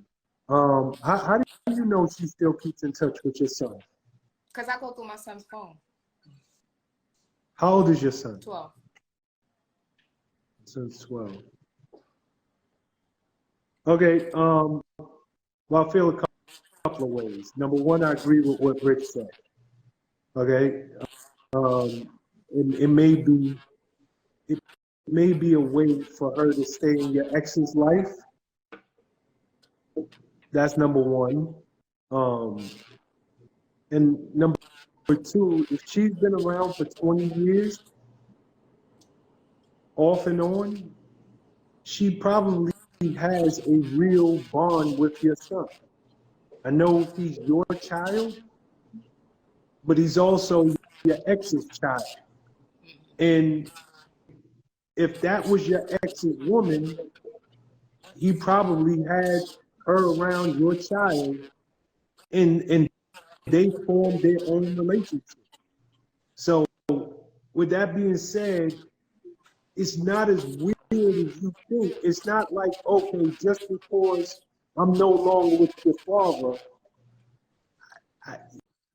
instantly my feelings for you go out the window because I was there when you was born.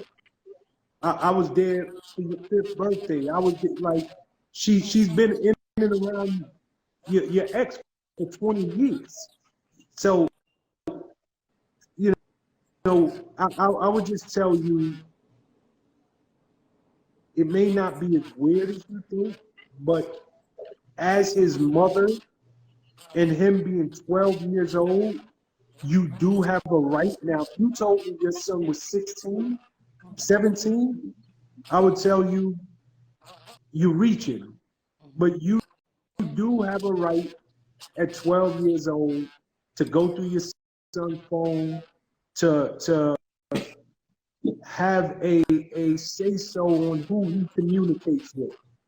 And if this woman is being inappropriate, or this woman is doing anything that's not cool with you outside of the fact that it's another woman reaching out to your son, I think you're in your right to voice that. I do.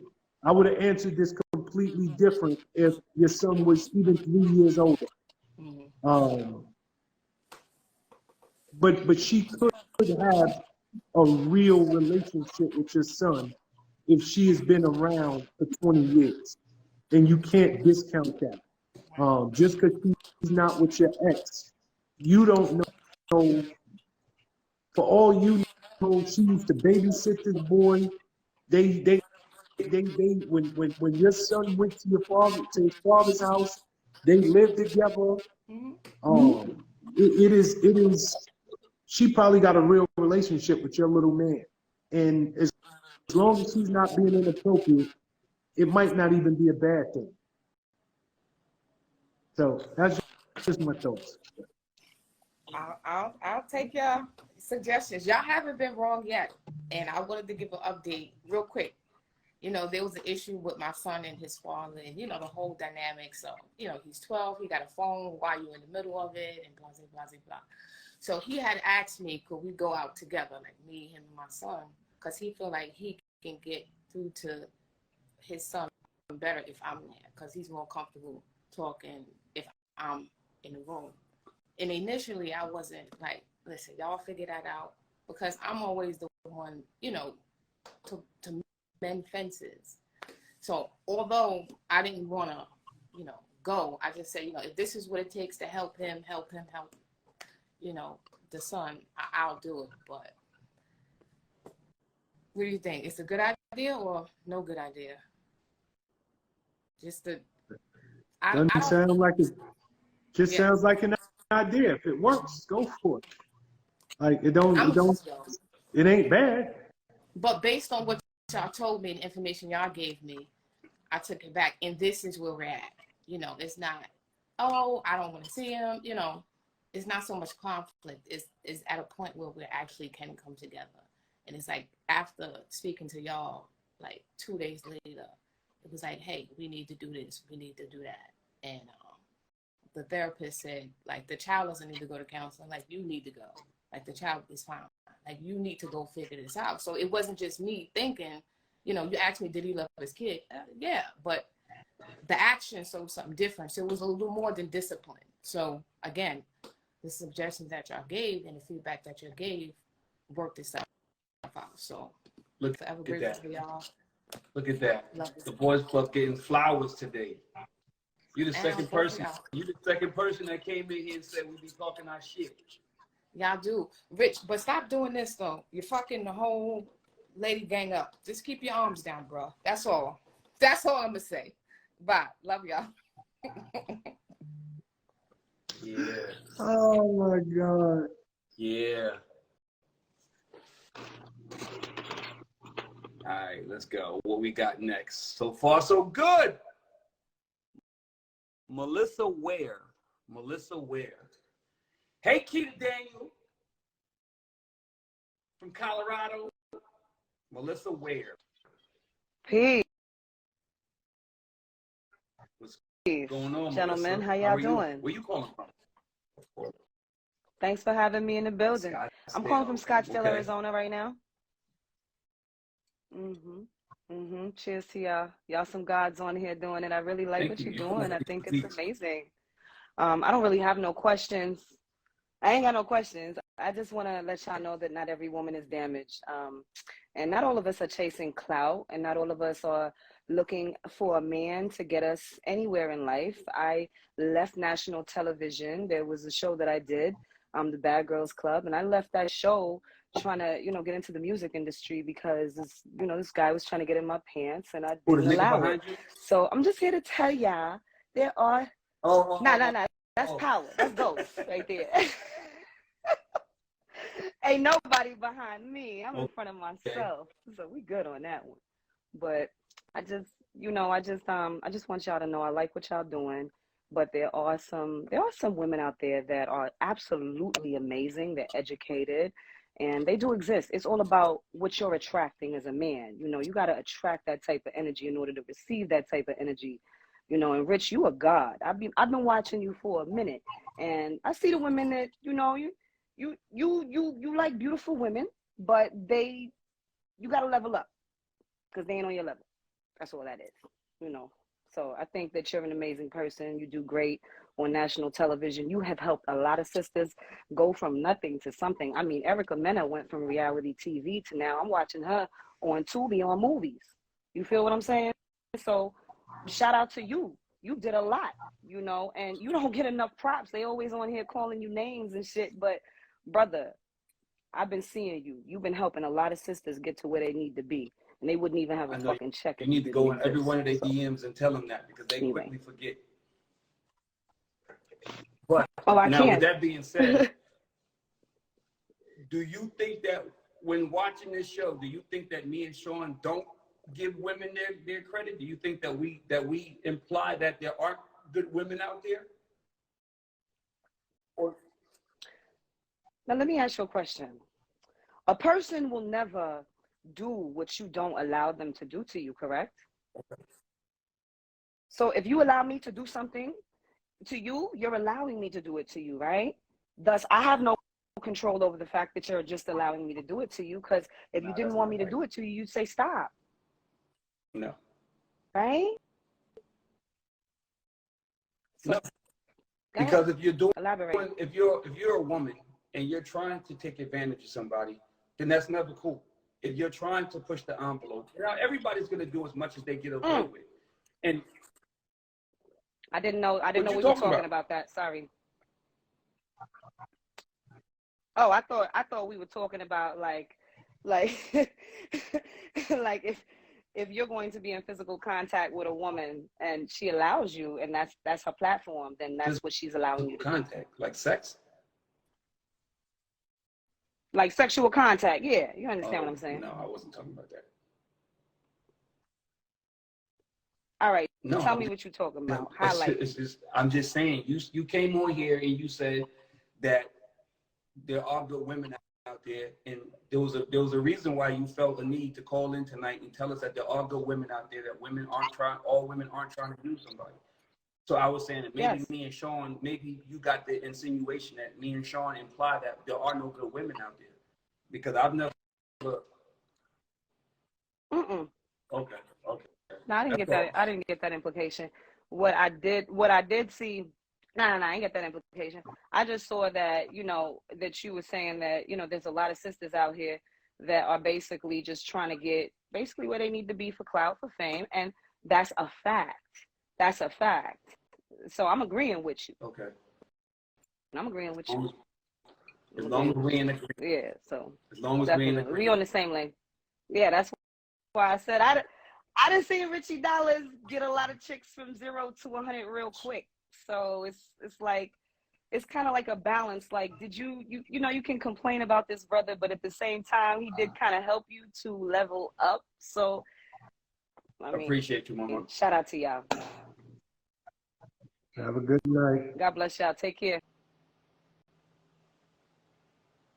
I don't know, Sean. Where was you when them other girls was on here talking about I don't do nothing? Rakaya.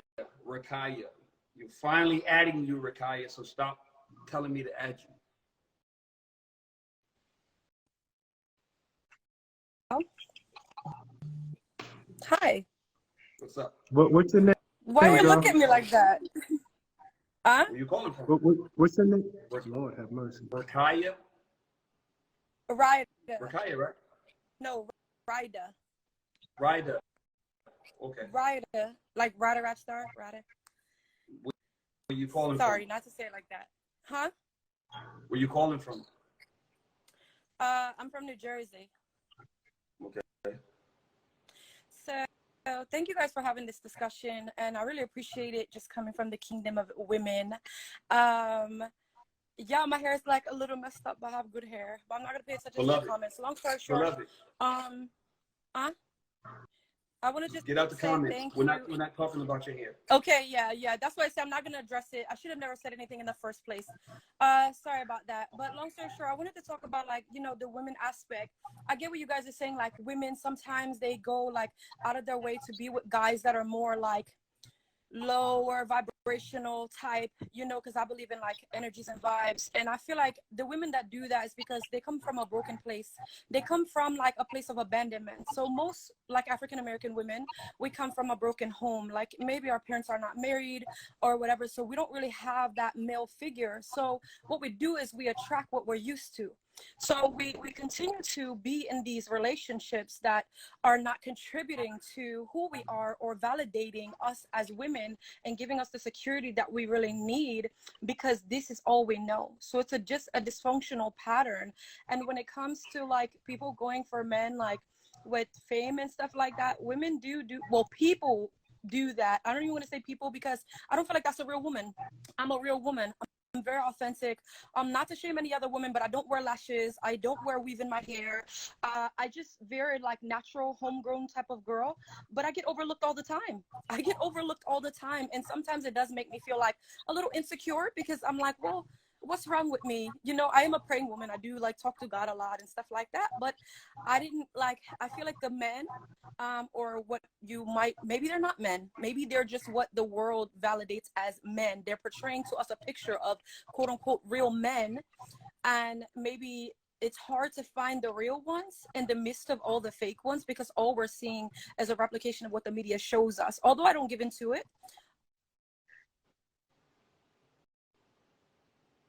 Damn. What happened?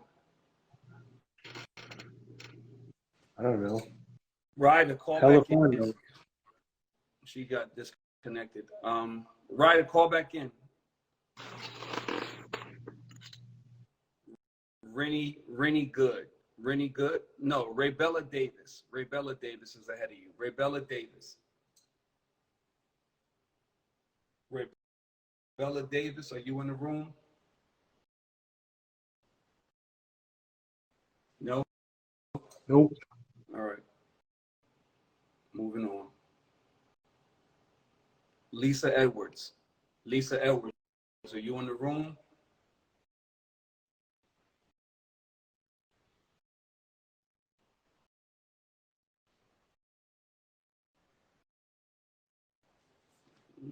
Okay. Nobody coming in, right? No, I'll let you know. Aquarius Ren. Rennie Good. Aquarius Ren. Aquarius Ren.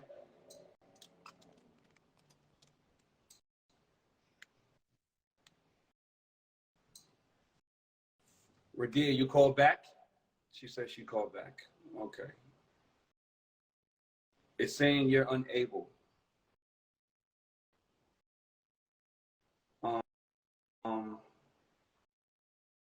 German Diaz. German Diaz. I'm just going down the list.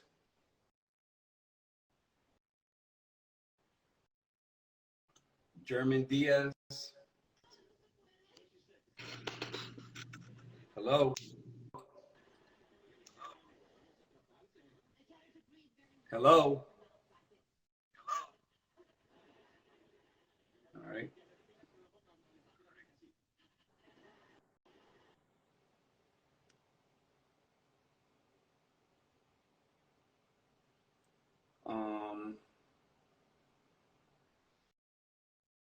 Official D Snuggles, Dr. John Munir Amian. Munir Amian. I think that's how you put it. All right, Radia. All right. When I'm going to go down the list again and try to find you. There's a few people in the chat. Hello. Reggie D, fellas, what's going on? Assalamu alaikum, first of all. What's up, man? Your What's background noise is too loud. 1 second. Let me, yeah. Can you hear me now? Yeah. Yeah, what's your name? Munir Amin. Okay, just as a heads up, like your signal is starting out a little shaky. Right now it's good, but it's a little shaky. Okay. Where you coming in from? Philadelphia. Philly. Okay, what's the deal? Welcome to the show. Good to be here. Yeah, I just wanted to comment on the last young lady. It's nothing wrong with, you know, that homemade look. You know what I mean? It's a lot of guys out here that's falling for that. You know what I mean? I really myself personally don't like all the makeup. It's been worn with relationships I've been in, but I really don't go for all the, you know, the makeup and, you know, the, you know, things that's out here, like she said, in the Instagram and on the television and all that. So I just wanted to chime in and let her know that there's some real dudes out here that appreciate that natural look. You know what I mean? So why can't she find the girl, bro? Why? Maybe it's where she at. Excuse me. She said, if I said find the girl, why do you think she can't find the guy? Maybe it's where she playing at. You know what I mean? Where she investing in her time at, and who is she investing her time with? You know what I'm saying? Like if you over here and what you looking for is over there, there's no way you could play the middle. You got to move over. You know? Understood. Yes, sir. All right. I'm about to bring it back on. Slide the DMs, my guy. She from Jersey. I'm good, baby. You know, you mean, I'm tight. I'm good. All right, my guy. Yes, sir.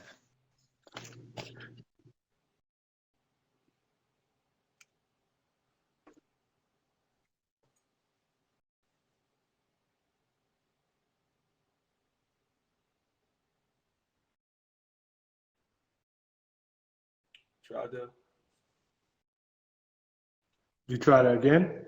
Yeah.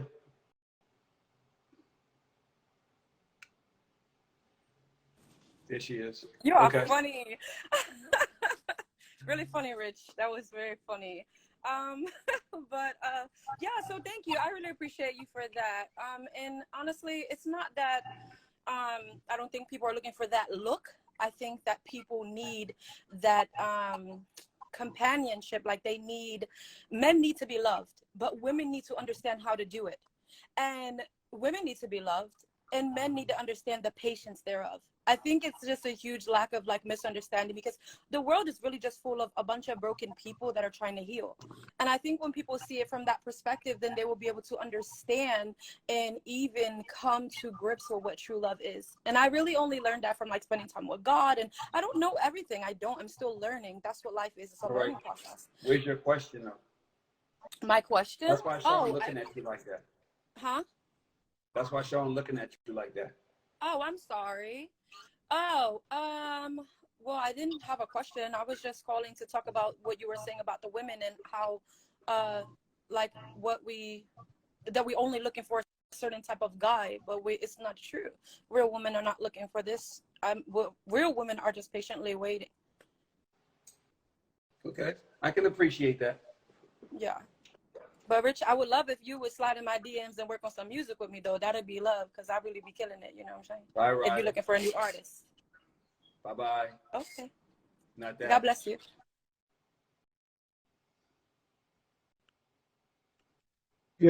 Yo, you know, I was just listening to her. She was so all over the place. She first said guys are overlooking her. Richard. And Hi, Sean. oh, hold on one second. Who's that, Mo? Yeah, like she was just so all over the place, but it is what it is. Then it ended off with, I don't even know what it ended off with, but it is. When she found Jesus, and she do music. Okay. Mo, what up? Mo, where you at? Come on, girl. Are you guys hooking the singles up? Is this what? Were you guys trying to match make people? I was gone and I just came back.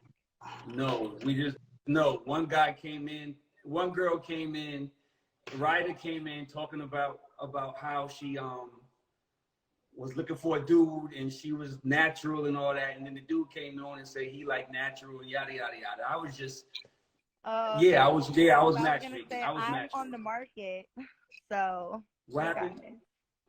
I was gonna say I'm on the market, so if you were trying to like play matchmaker, you know, I come to you for dating advice now. So Monique, you know you still love me. You better worry about Hazel E.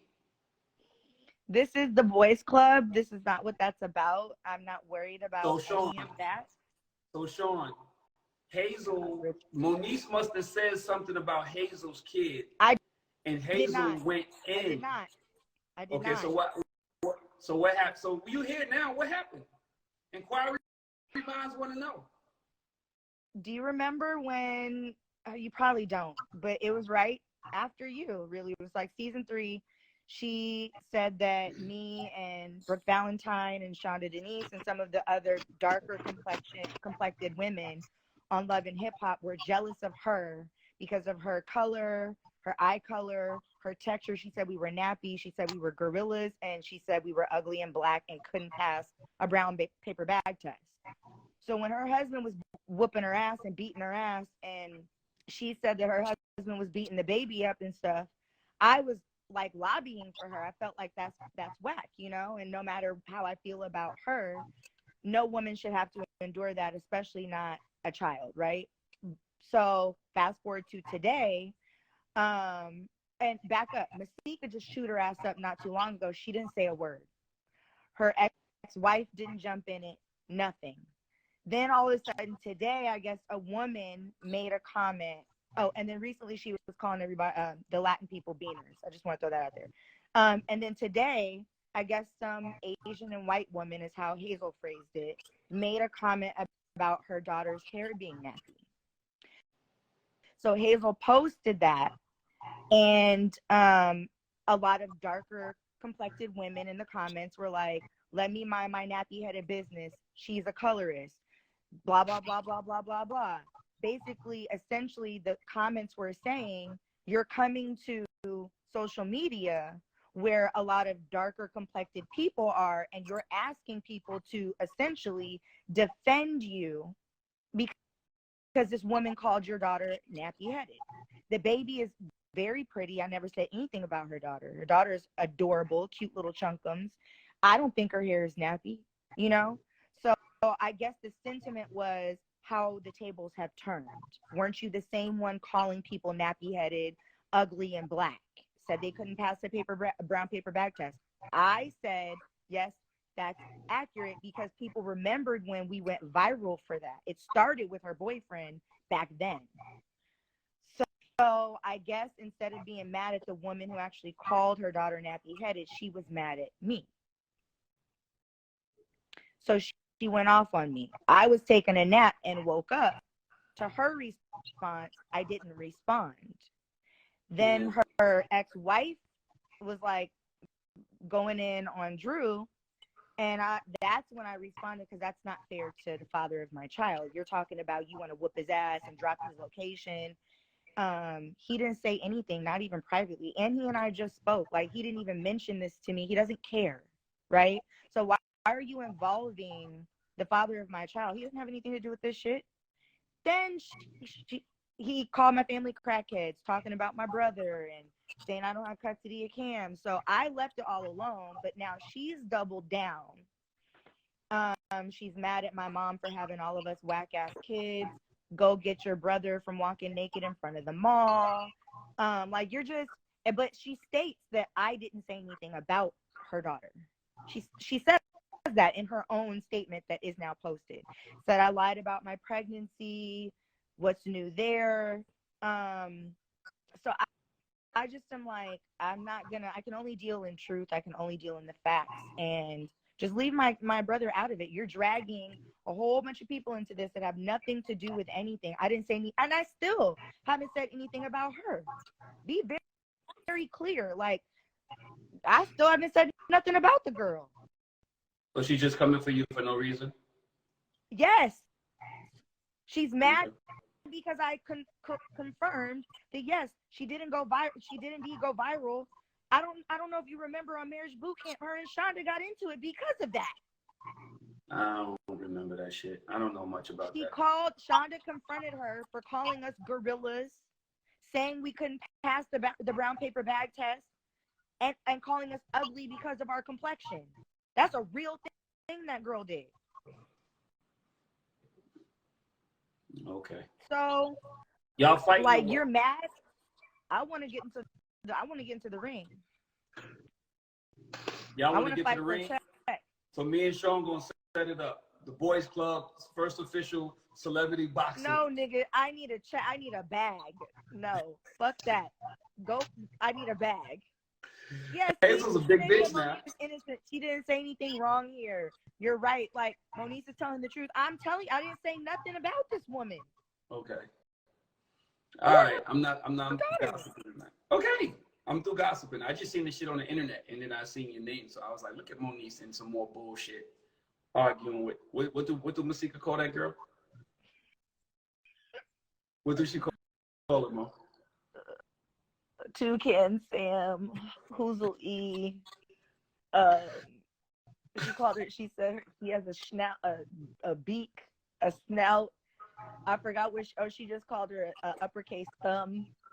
Oh my God! All right. We're back to the regular Boys Club. Goodbye, Moniece. You brought it up. Bye, Sean. Later, Mo. Rich, find me a husband. All right, I will. I'm trying to figure out why y'all two just don't get back together. Like, what is the problem? Let me play matchmaker. Moniece knows she loved me. She always, I don't know.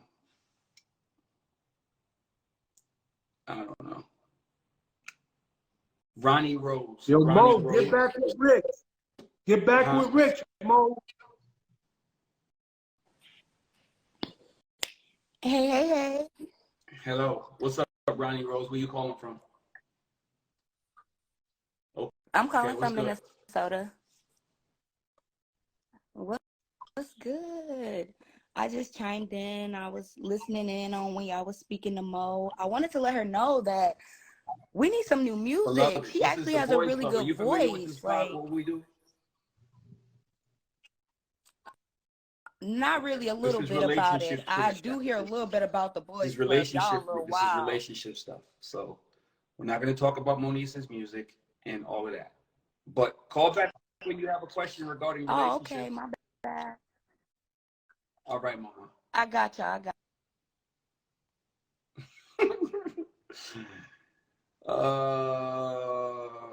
Miss Sherry. So if y'all have a question regarding relationships and what we've been talking about all night, then please log on and ask your question. Miss Okay. Sherry, what's up? So Where you calling what's going on? I'm calling from Las Vegas, y'all. How y'all doing? Good. Where you So, Las Vegas. What's up, Vegas? Okay. What's going on? My question is, okay, so I got married to my kid's father, right? Mm-hmm. But he's still playing me. I need to get out of it. How can I get out of it? You got to explain. You got to give us some insight. Been with this man for 14 years. He had kids on me, and I still stayed by his side. You said what now? Been with him for 14 years. He had kids on me, and I still stayed down by his side, and he's still not doing right. So I'm just like, I want to be done. You got kids? What is? I do have a daughter by him. I do.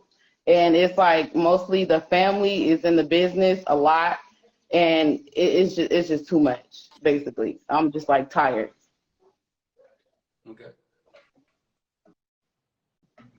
I just don't want to bring my daughter in this. Like, my question is, like, how I'm trying to, like, basically disappear, but I don't know how. How old is your daughter? She's 11. How old is the kids he had outside of your relationship? Young. How old? So we could say 7 and down. How many kids has he had outside the relationship? So let's say he had four kids outside the relationship on me.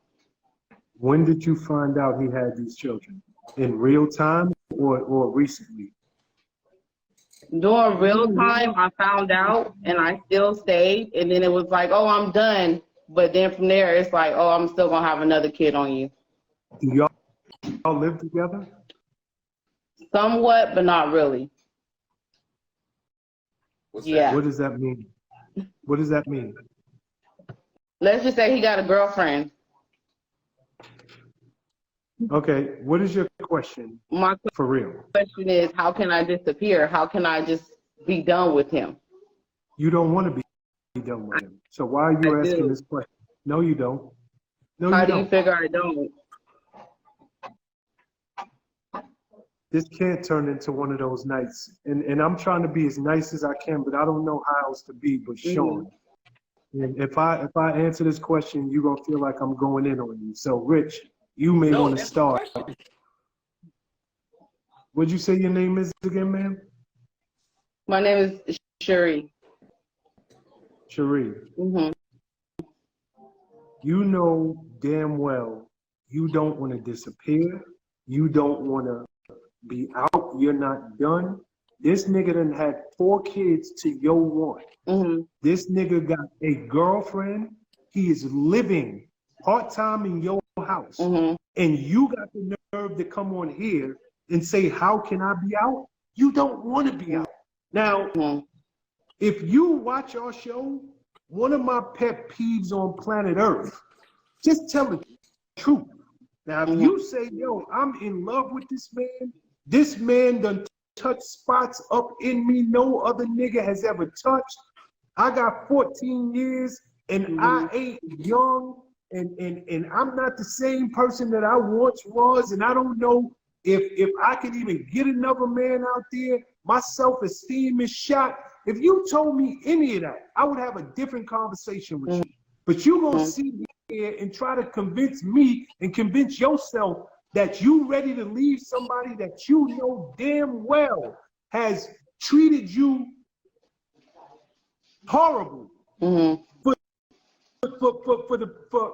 the entirety of your relationship, and you want me to actually take your question serious? I can't do that. Now, if you want to have a real talk with me, I'm all willing to do that. But I can't sit here and answer a question that you and I both know is at best ludicrous. So do you want to try this again? Or we can turn it over to Rich, but I'm not going to say nothing you want to hear tonight. Go ahead. I would love to have a real talk, but it's like I can't have a real talk on live because there's so much that I want to say, but I can't say it on live. If you understand what I'm saying. The reason you here is to say it. Why can't you say it? You think It's a lot. I don't want to put. Yeah. What's gonna make you look crazy? The fact you don't think you look crazy already? You, like Sean, honestly, Sean just broke it down in the same way that anybody would have broken it down. Like you can't come in here with 60 examples of how this nigga treated you like bullshit. Mm-hmm. And then your question, you're open, you led with how do I disappear? As if this nigga is trying to find you. This nigga is busy doing whatever he doing. Like I think at this point you need to just be honest and defend yourself and explain what's going on. Are you being abused?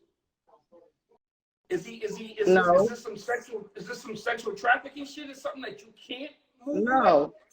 So no. This nigga's doing all these things to you and you refuse to leave, but yet, like Sean said, you call us and you be like, how can I disappear? You understand like how on how many levels that the insanity is?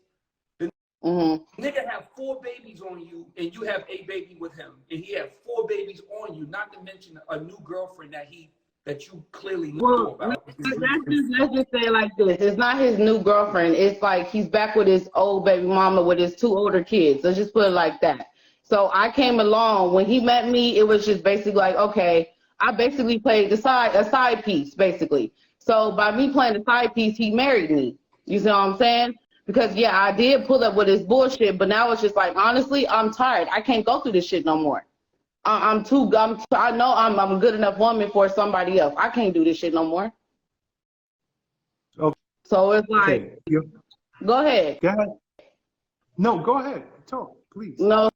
So it's like I have 2 kids. I have a son and a daughter, and I mentioned I'm taking care of a nephew. So it's like, honestly, I'm really trying to finish school, do what I got to do just to take care of my kids.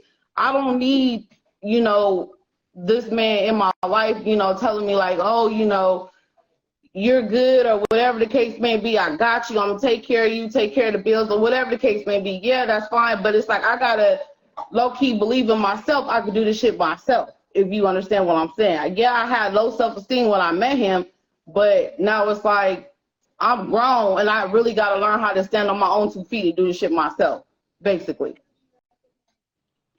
Thank you for finally being a little bit honest. Thank you for finally just saying what it is, because we can have an adult conversation like this. The way you came up in here,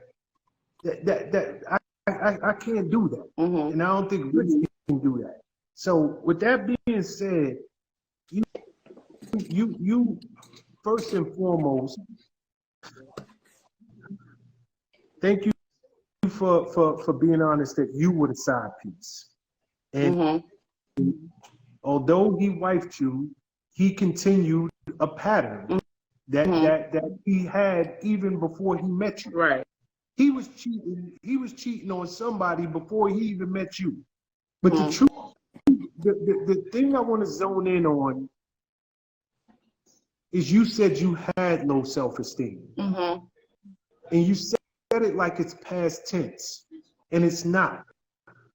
Even if you believe that it's not, I need you to hear what I'm about to tell you. Whatever your self-esteem was when you met him, he has damaged it. He has beat it into the ground with all of the stuff that he has put you through. So before you can even begin to have a conversation like this, you got to be 1,000,000% honest with yourself. The little bit of self-esteem that you met that man with, it is gone. I don't believe that you have anybody who sticks by a man that have 4 kids on the outside, that is living with his girlfriend to this minute. Your self-esteem is non-existent, and that's okay. It is. so long as you can be honest about that. Mm-hmm. But with that being said, something Rich and I say on the show all the time, no one can do anything to you that you don't allow to be Right. done.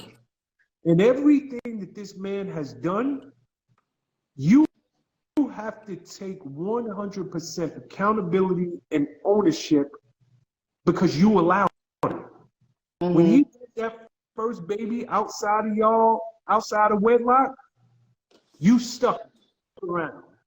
Whatever he told you, whatever he did to you, whatever mind games he played with you, you stuck around for baby number 2, 3, 4, and now you're sticking around for him giving you half of the time, knowing he's living with somebody else, while all of your years.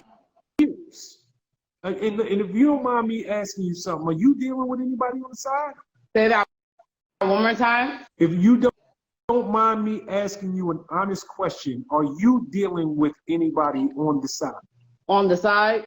No. So you are literally only sitting home waiting for this man to do right by you.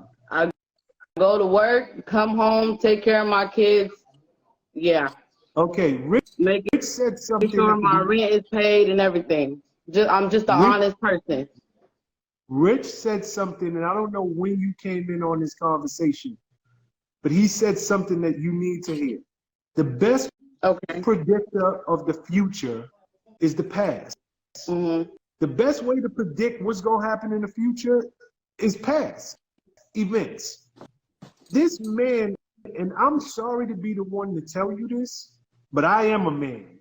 This man don't love you. This man don't want you. This man knows you're a constant.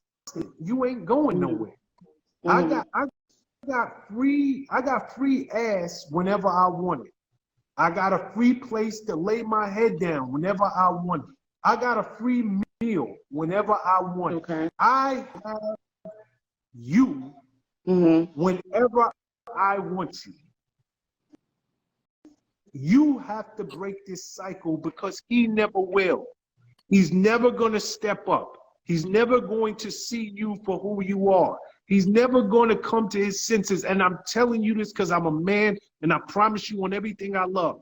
He's never going to wake up one morning and say, oh my God, she's a ride or die. She's been with me through 4 kids, me living with my ex, me with girlfriends on the side. He never ever is going to get to that point because he doesn't respect you. In order for a man to get to that point, he has to respect you. And he will never respect you because you don't respect yourself. And I know this is hard for you to hear, but your self-esteem is so shot, you have allowed yourself to be trampled over, walked over by the same person. You have lost respect for yourself. And you think he's going to respect you one day. And he's going to come on home. So what I'm telling you, if you don't do it for yourself, do it for your children. You got 2 children. If you say, how do I disappear? Go home tonight and look at those 2 children and say, they deserve a better role model as a mother. What are they? Or do you have 2 boys? Or do you have a boy and a girl? I have 1 boy and 1 girl. You need to show your son what a woman needs to be treated like. And you need to show your daughter how a man should treat her. You right now are showing them. The best predictor of their future is your past. You're showing your daughter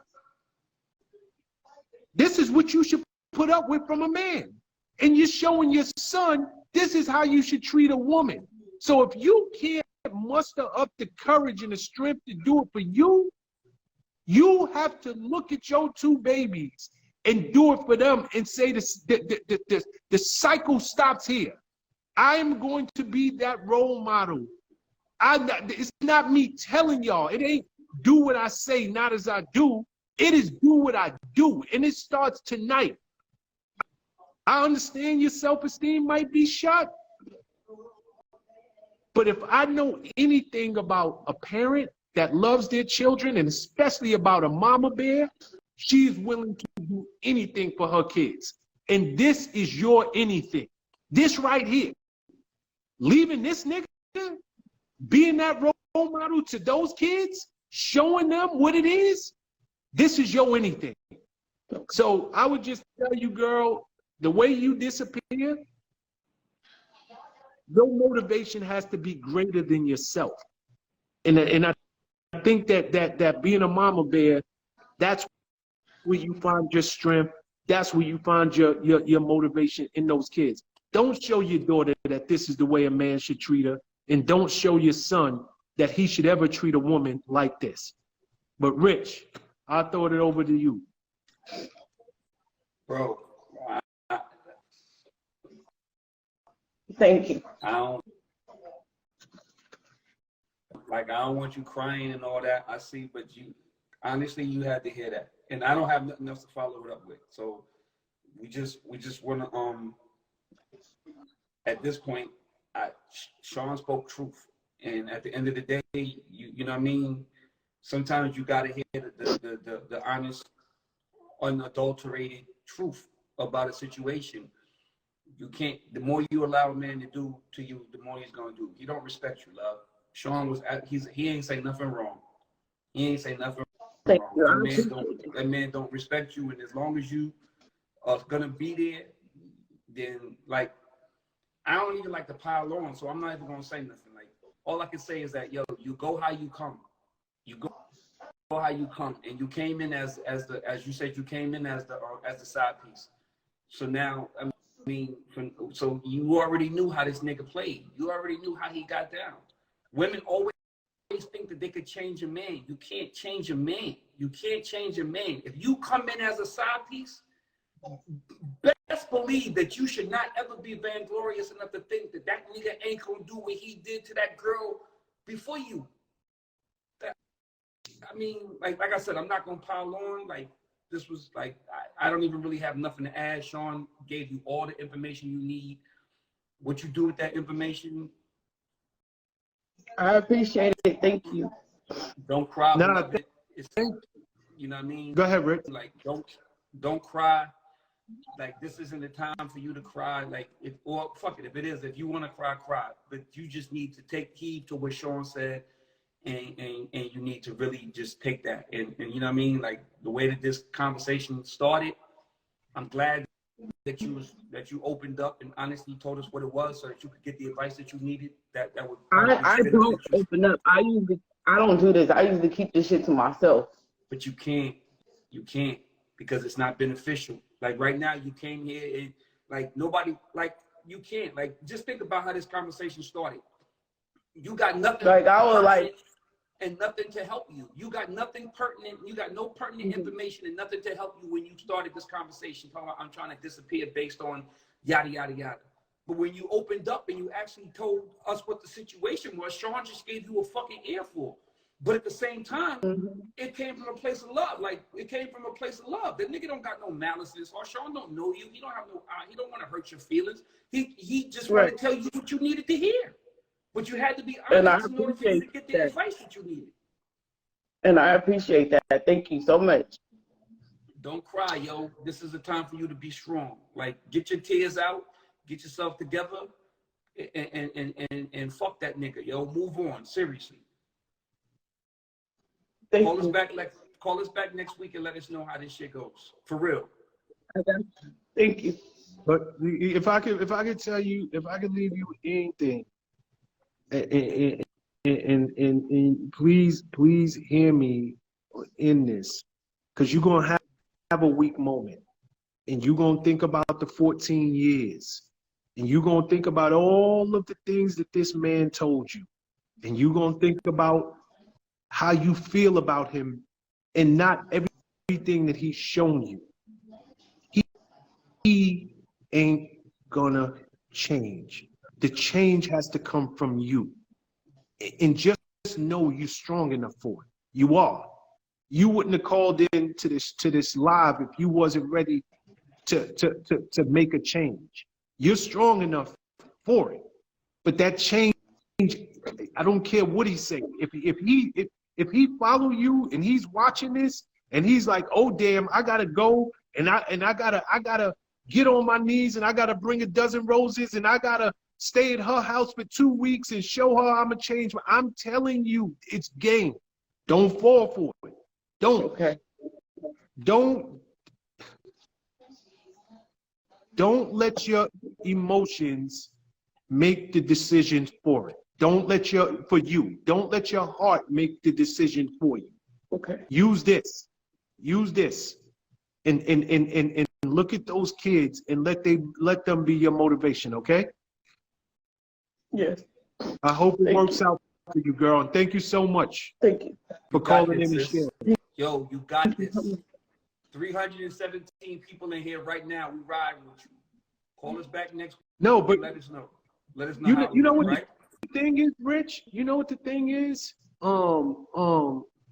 This is why we ask people to call in with questions and to share, because it's somebody out there, I promise you, right now, you crying and you hurt, and there was probably some things said that was hard, but do you know how many people is in this live right now going through exactly what you going through, and because you was brave enough to put yourself on Front Street, you just gave them exactly what they needed to hear. So thank you so much for your bravery. Real talk. Thank you. I appreciate it. Thank you guys so much. You have a good Right. I got this. You too. You got this. You do. I got this. Thank you. All right. Bye. We'll see you next week. Give us a call next week. Let us know how it went. I will. Bye. Bye-bye. All right, babe. Bye.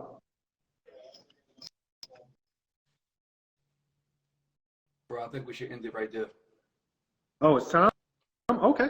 I didn't realize it was that 50. time. I mean, it's 9:50. If you want to take another one, but I feel like that's a mic drop, bro. Like, unless you just want to take somebody else. I'm riding with you. So let's end it there. Time flew.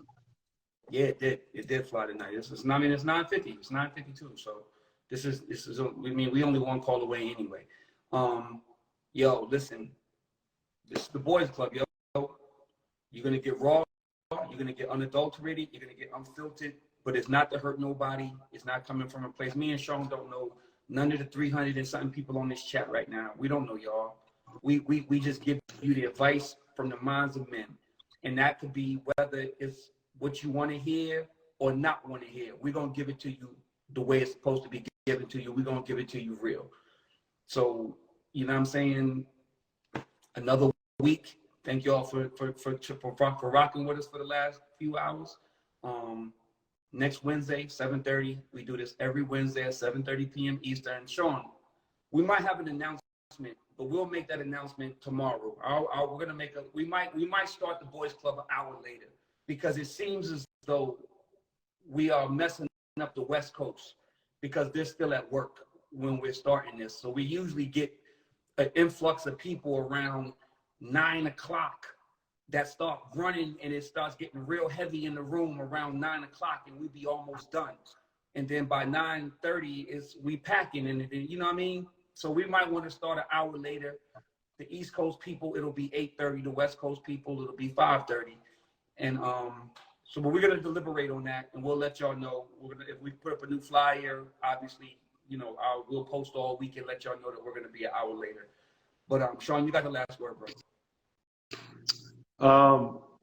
If this is your first time with us, this show will be up tomorrow on all platforms: Spotify, Apple Music, YouTube Music, anywhere you get your podcast.